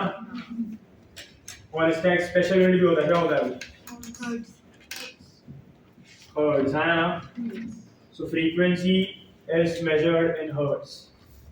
चलो इसका डायमेंशन क्या बनेगा m0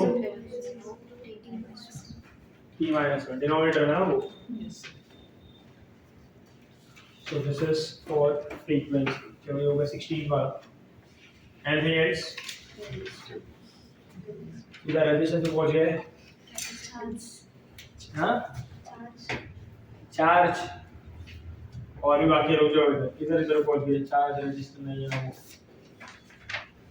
17th one is we talk about Planck's constant। इसके ऊपर बहुत बार क्वेश्चन आता है आपको क्वेश्चन एग्जाम में शायद इस बार भी था Planck's constant मैथ्स के कॉलम वगैरह में ना।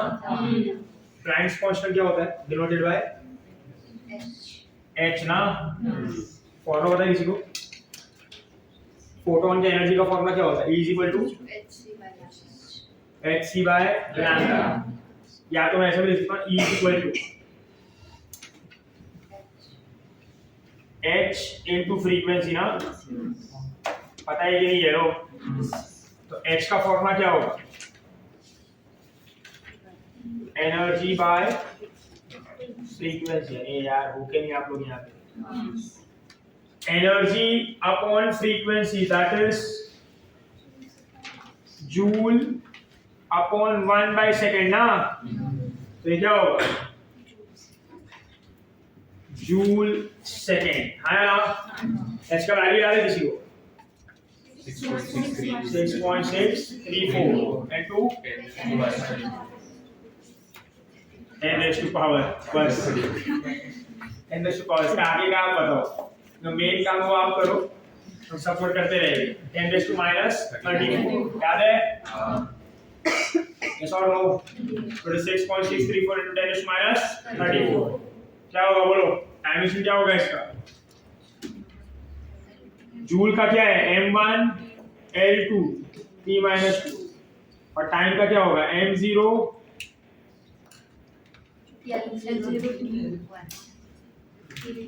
क्या मिलेगा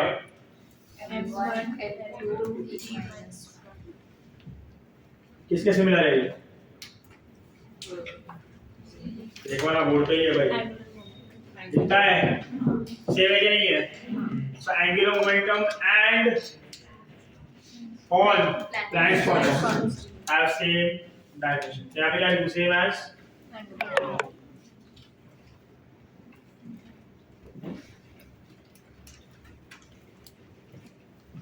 so am I clear with this hello clear सबको ये इसका तो फर्स्ट 17 का होता नोट डाउन करना है wavelength 18th वाला wavelength is distance traveled by one wave जब भी waves बनते हैं तो एक wave जो distance travel करता है length of a wave is said to be what wavelength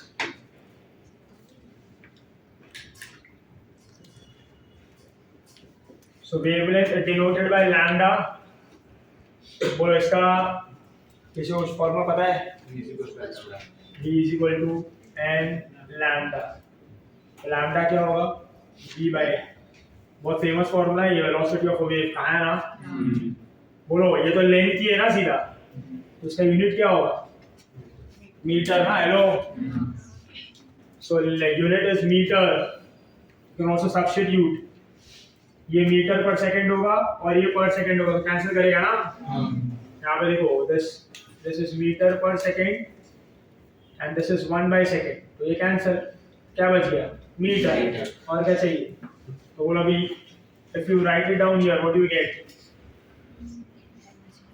m0 l1 t0 क्या बोलते हो बराबर है नेक्स्ट इज बोलो और कौन सा बोला मैंने वेव नंबर का डिनोशन था lambda bar if you want to remember wave number याद रखना number of waves per unit length clear है ये मतलब देखो ऐसा अगर मान लो बहुत सारे वेव जा रहे हैं लाइक दिस और ये लेंथ 1 मीटर है ऐसा तो 1 मीटर में आपको कितना वेव दिखाई देगा बोलो दो ना तो what is wave number here 2 yes और no so wave number is number of waves per unit clear है तो चलो यहाँ पे wave number is also reciprocal of wavelength wave number क्या है रेसिप्रोकल ऑफ वेवलेंथ और अगर डेफिनेशन के हिसाब से इसका फॉर्मूला लिखा तो क्या होगा number of waves n is number of waves per unit है ना तो नंबर ऑफ वेव्स इसका कोई यूनिट नहीं होता है ना किसका होगा मीटर लेंथ का होगा ना क्या होगा metre so this is 1 by n बराबर है hello so this is per metre तो बोलो पर मीटर का क्या हो जाएगा tell me dimension m0 l minus 1 t0 क्या बोलते हो भाई बराबर है क्लियर है ये नेक्स्ट इज आगे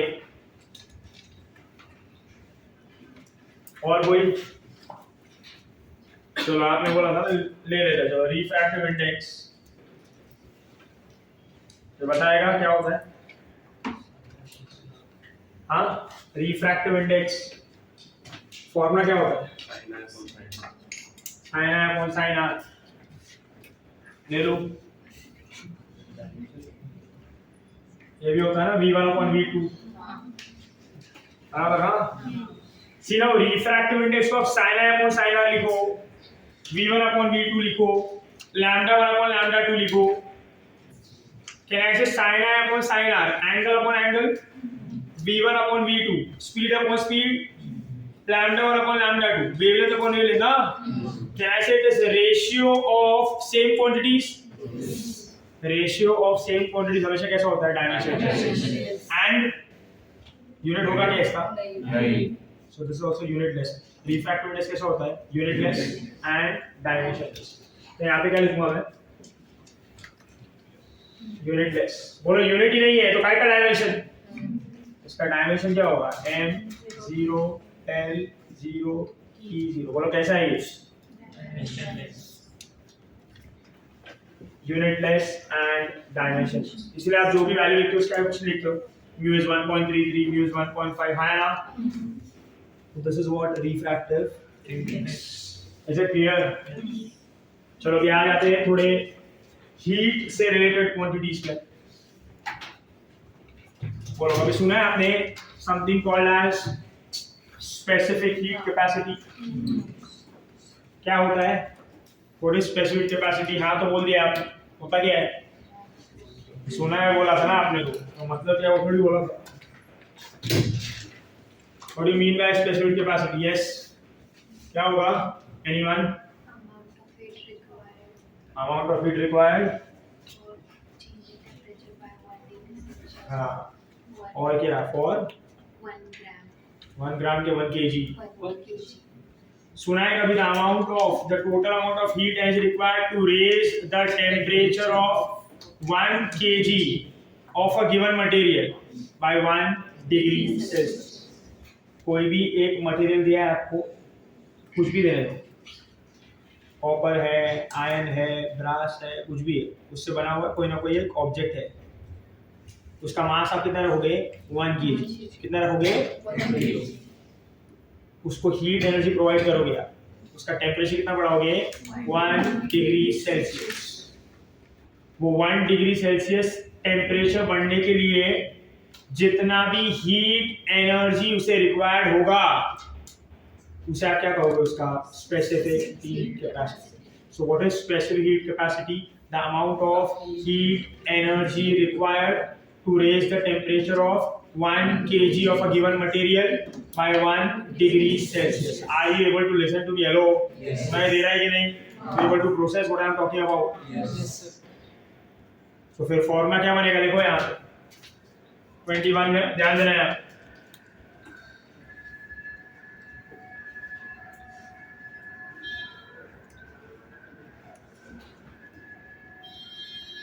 That is S denoted by S। S का फॉर्मूला क्या होगा?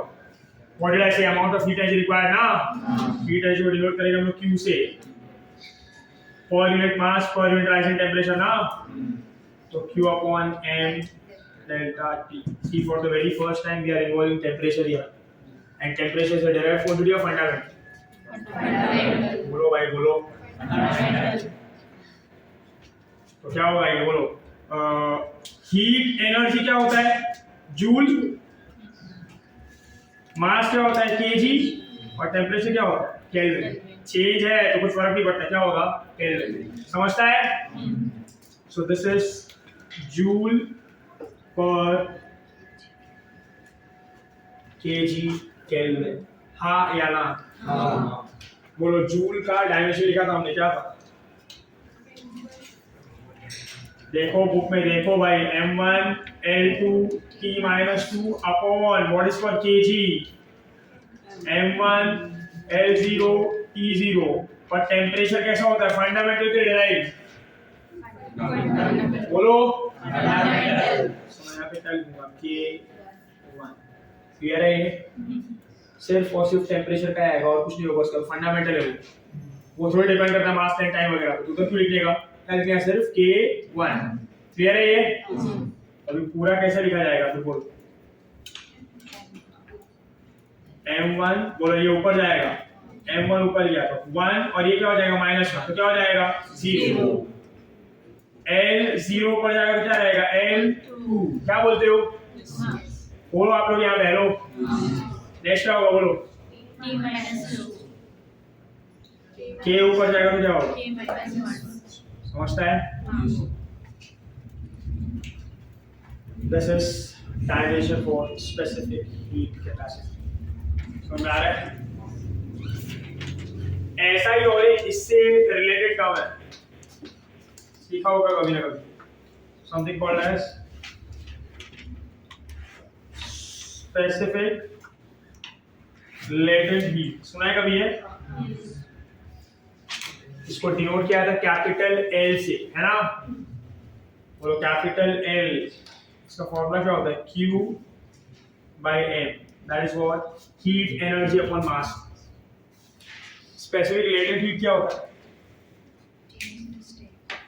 What do you mean by specific latent heat? Yes, anyway, सुन रहे हो आप लोग यहाँ पे क्या इग्नोर कर रहे हो मेरे को बोलो ना specific latent heat क्या होगा What do you mean by specific latent heat?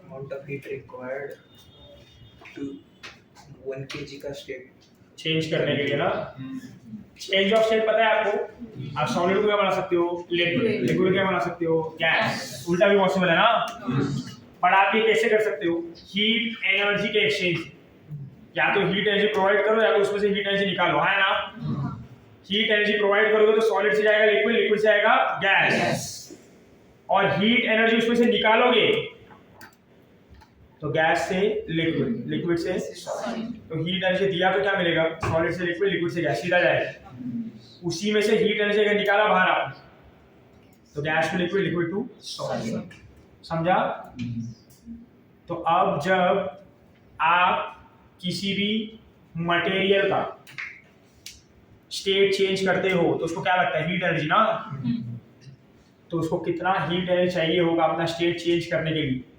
ये इन्फॉर्मेशन आपको कौन देता है स्पेसिफिक लेटेंट सिर्फ ऊपर से बताओ पूरा चैप्टर आएगा तभी करेंगे डिटेल में यस और no I think you started heat ना नहीं है अभी होगा तभी होगा चलो ठीक है तो what is specific latent heat then can I say it is defined as the amount of heat energy required to change the state of 1 kg of the given material na? From one state to another state either from solid to liquid either from liquid to gas whatever it is और detailing आगे कर लेना vaporisation ना fusion ना ये सब खाना ढंगा जो भी होगा ठीक है सो दिस इज व्हाट बोलो इसका यूनिट क्या होता है जूल ना मास का क्या होगा केजी तो जूल पर लिख लो फटाफट से क्या होगा इसका पूरा डायमेंशन फटाफट बोलो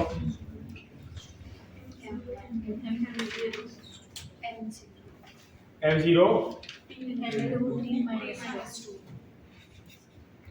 बोलो m0 m1 t minus 2 upon what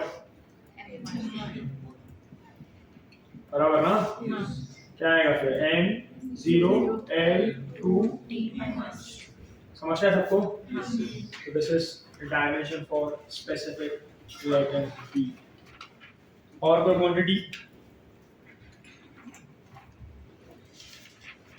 दिमाग में आ रहा है हीट से रिलेटेड बहुत बार आता है एग्जाम में नहीं तो नेक्स्ट इज Resistance. हाँ Resistance. कुछ भी हो घूम फिर के चार्ज करंट रेजिस्टेंस उसी का इंतजार चल रहा है वो बता दो बाकी तो जाने दो something called as Stefan's constant सुना है ये डिनोशन क्या होता है इसका सिग्मा अब इसका फॉर्मूला वगैरह नहीं बता रहा हूँ मैं आप पढ़ोगे मैं इसका वैल्यू बता देता हूँ 5.67 to 10⁻⁶ I am not telling the formula वो सब जब सीखोगे तभी होएगा उसका फॉर्मूला निकालने का तरीका ऐसी है और इसका यूनिट होता है जूल एनीवन सही लोग ये बाबा metre square second kelvin raise to ये इसका यूनिट होता है यहाँ लिख दे तो यूनिट चाहिए इसका यूनिट है joule upon metre square second kelvin raise to 4 अभी आप मेरे को बताओगे इसका डायमेंशन क्या निकालो फटाफट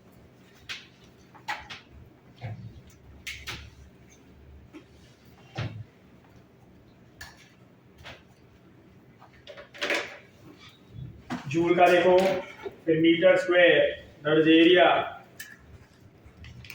फिर टाइम का, and kelvin is to for temperature independent.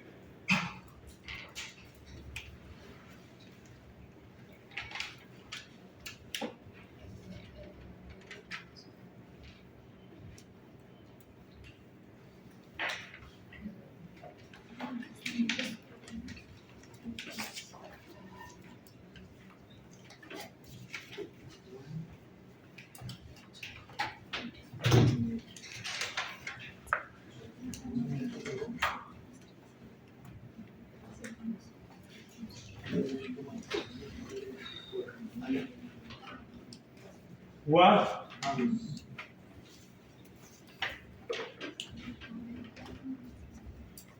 क्या आया? 1L0 के 4 आएगा -4। -4 चलो जूल का क्या है? जूल का ये इसका है भाई, ऊपर वाले का,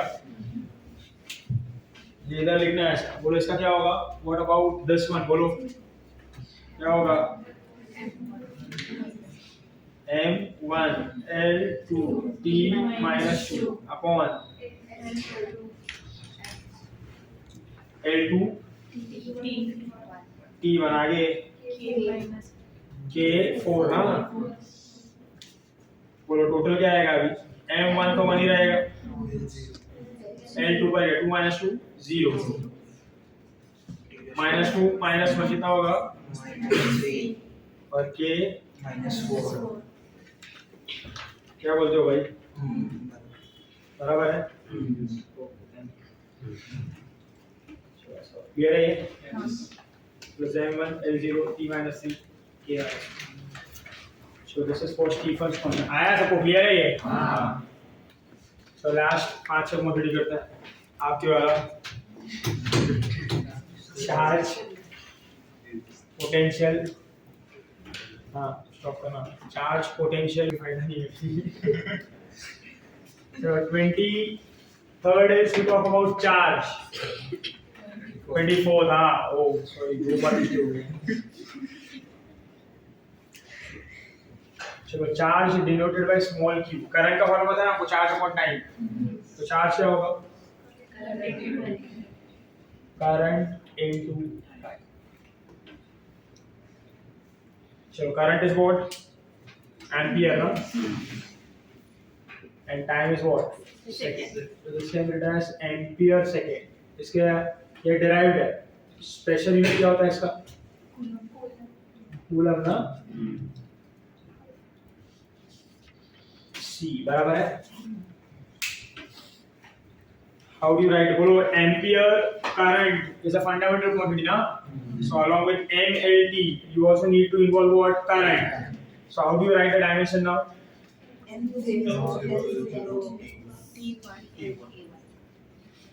m0 l0 t1 a1।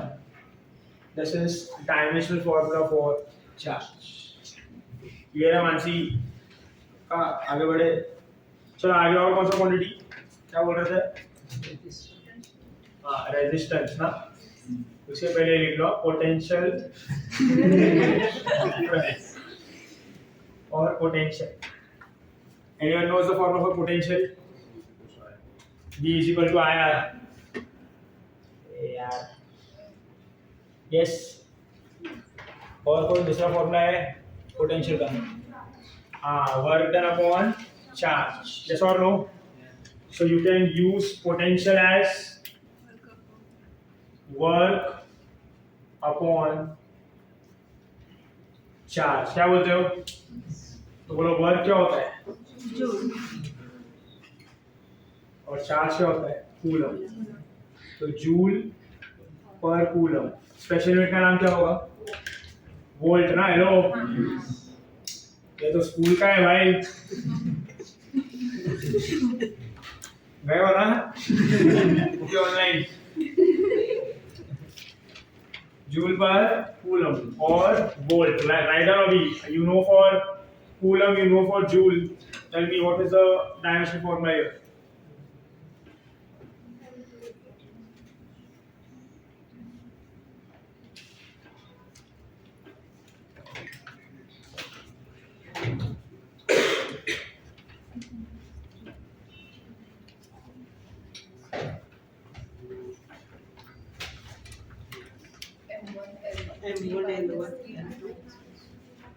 चलो अभी जूल का क्या है, m1 L2 T minus 2 upon what,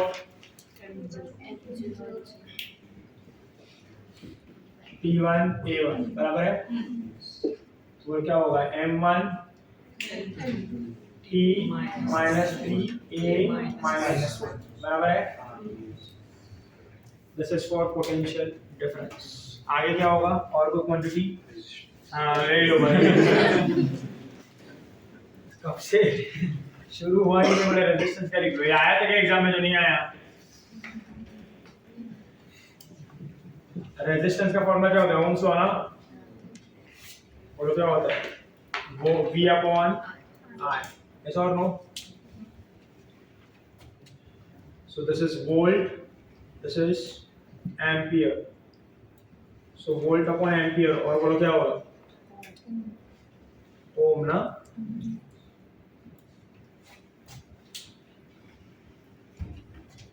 volt का ये रहा ऊपर,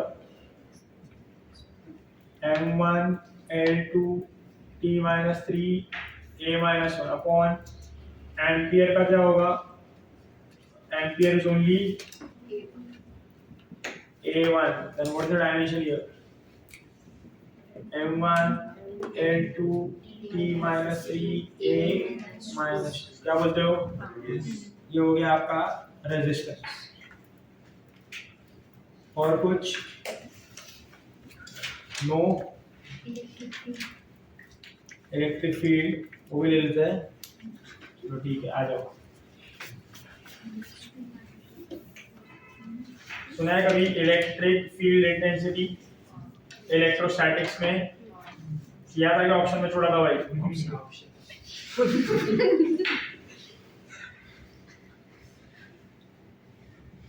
बेशक में भी अलग ही लेवल पे चलती है। P का फॉर्मूला क्या है, F अपॉन Q। बहुत ज्यादा ही फास्ट छोड़ा था आपने। न्यूटन पर कूलम, सुना है ये फॉर्मूला, सुना है ना, force per unit charge is what electric field intensity. क्या होगा इसका डायमेंशन, क्या होगा बोलो, न्यूटन का क्या होता है, m1 L2 T, sorry m1 L1 upon coulomb का क्या होगा, ये रहा ऊपर ही है, what do we get, m1 L1 T minus 3 A minus 1, क्या बोलते हो, बराबर है। चलो और कोई, क्या ले लो और, हाँ नारिश भाई क्या लगता है, चलो मैग्नेटिक फील्ड इंटेंसिटी भी ले लो, that is magnetic induction, B ना, किसी को पता है कुछ formula, F by M pole strength ना, सही बोलने ही चलो मैं, चलो इसका सिंपल फॉर्मूला लेता हूँ, F is equal to QEB sin theta. तो अपने को क्या चाहिए, B ना, क्या होगा, F upon QV sin theta. F क्या होता है, फोर्स। सुनो ठंडी लग रहा है, नहीं पानी नहीं गिर रहा है इसमें से, ये लेडी है क्या कर रहा है, कैसे निकालो ऐसा, बोलो इसका क्या होगा, न्यूटन ना, ये क्या है, चार्ज, ये क्या है, speed, sine theta is angle ना, वो बताया था ना स्टार्ट में, एंगल कैसा होता है, डायमेंशन, तो इसका कोई डायमेंशन नहीं होता है, डायमेंशन लेस होता है, तो इसका कोई डायमेंशन लेके कुछ मतलब नहीं, तो इसका लेना है आपको सिर्फ फोर्स,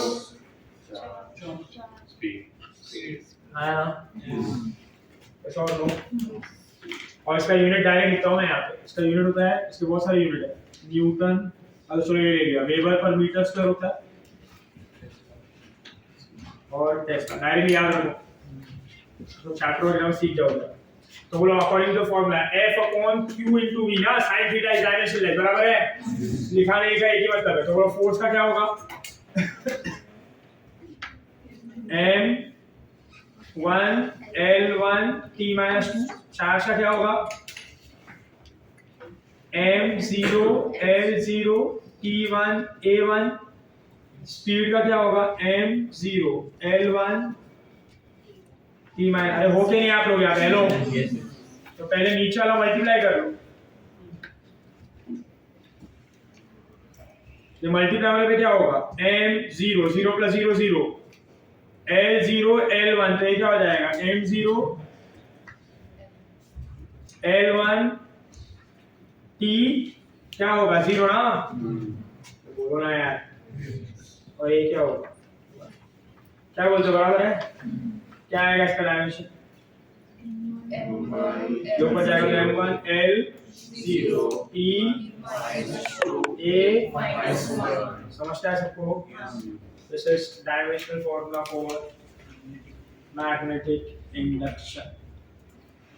और कुछ मन में कुछ रह गया हो तो बोलो, नहीं क्वेश्चन चलो लिख ले, खड़ा हुआ टमलाई एकदम क्वेश्चन नहीं लिखना, मेरे को छोड़ो, लास्ट में लिखते ग्रेविटेशनल कांस्टेंट, ये 50 बार पूछ लिया उन्होंने जी, इसको याद है इसका डायमेंशन किधर है, तो बात है यार है, जी का फॉर्मूला क्या होगा इवन, हाँ formula for G any one, hello क्या बोल रहे हो, ये पढ़ा है कि नहीं आपने, ग्रेविटेशनल फोर्स पढ़ा है, universal gravitational force, Newton's law of gravitation. तो ग्रेविटेशनल फोर्स का फॉर्मूला क्या होता है, F इज इक्वल टू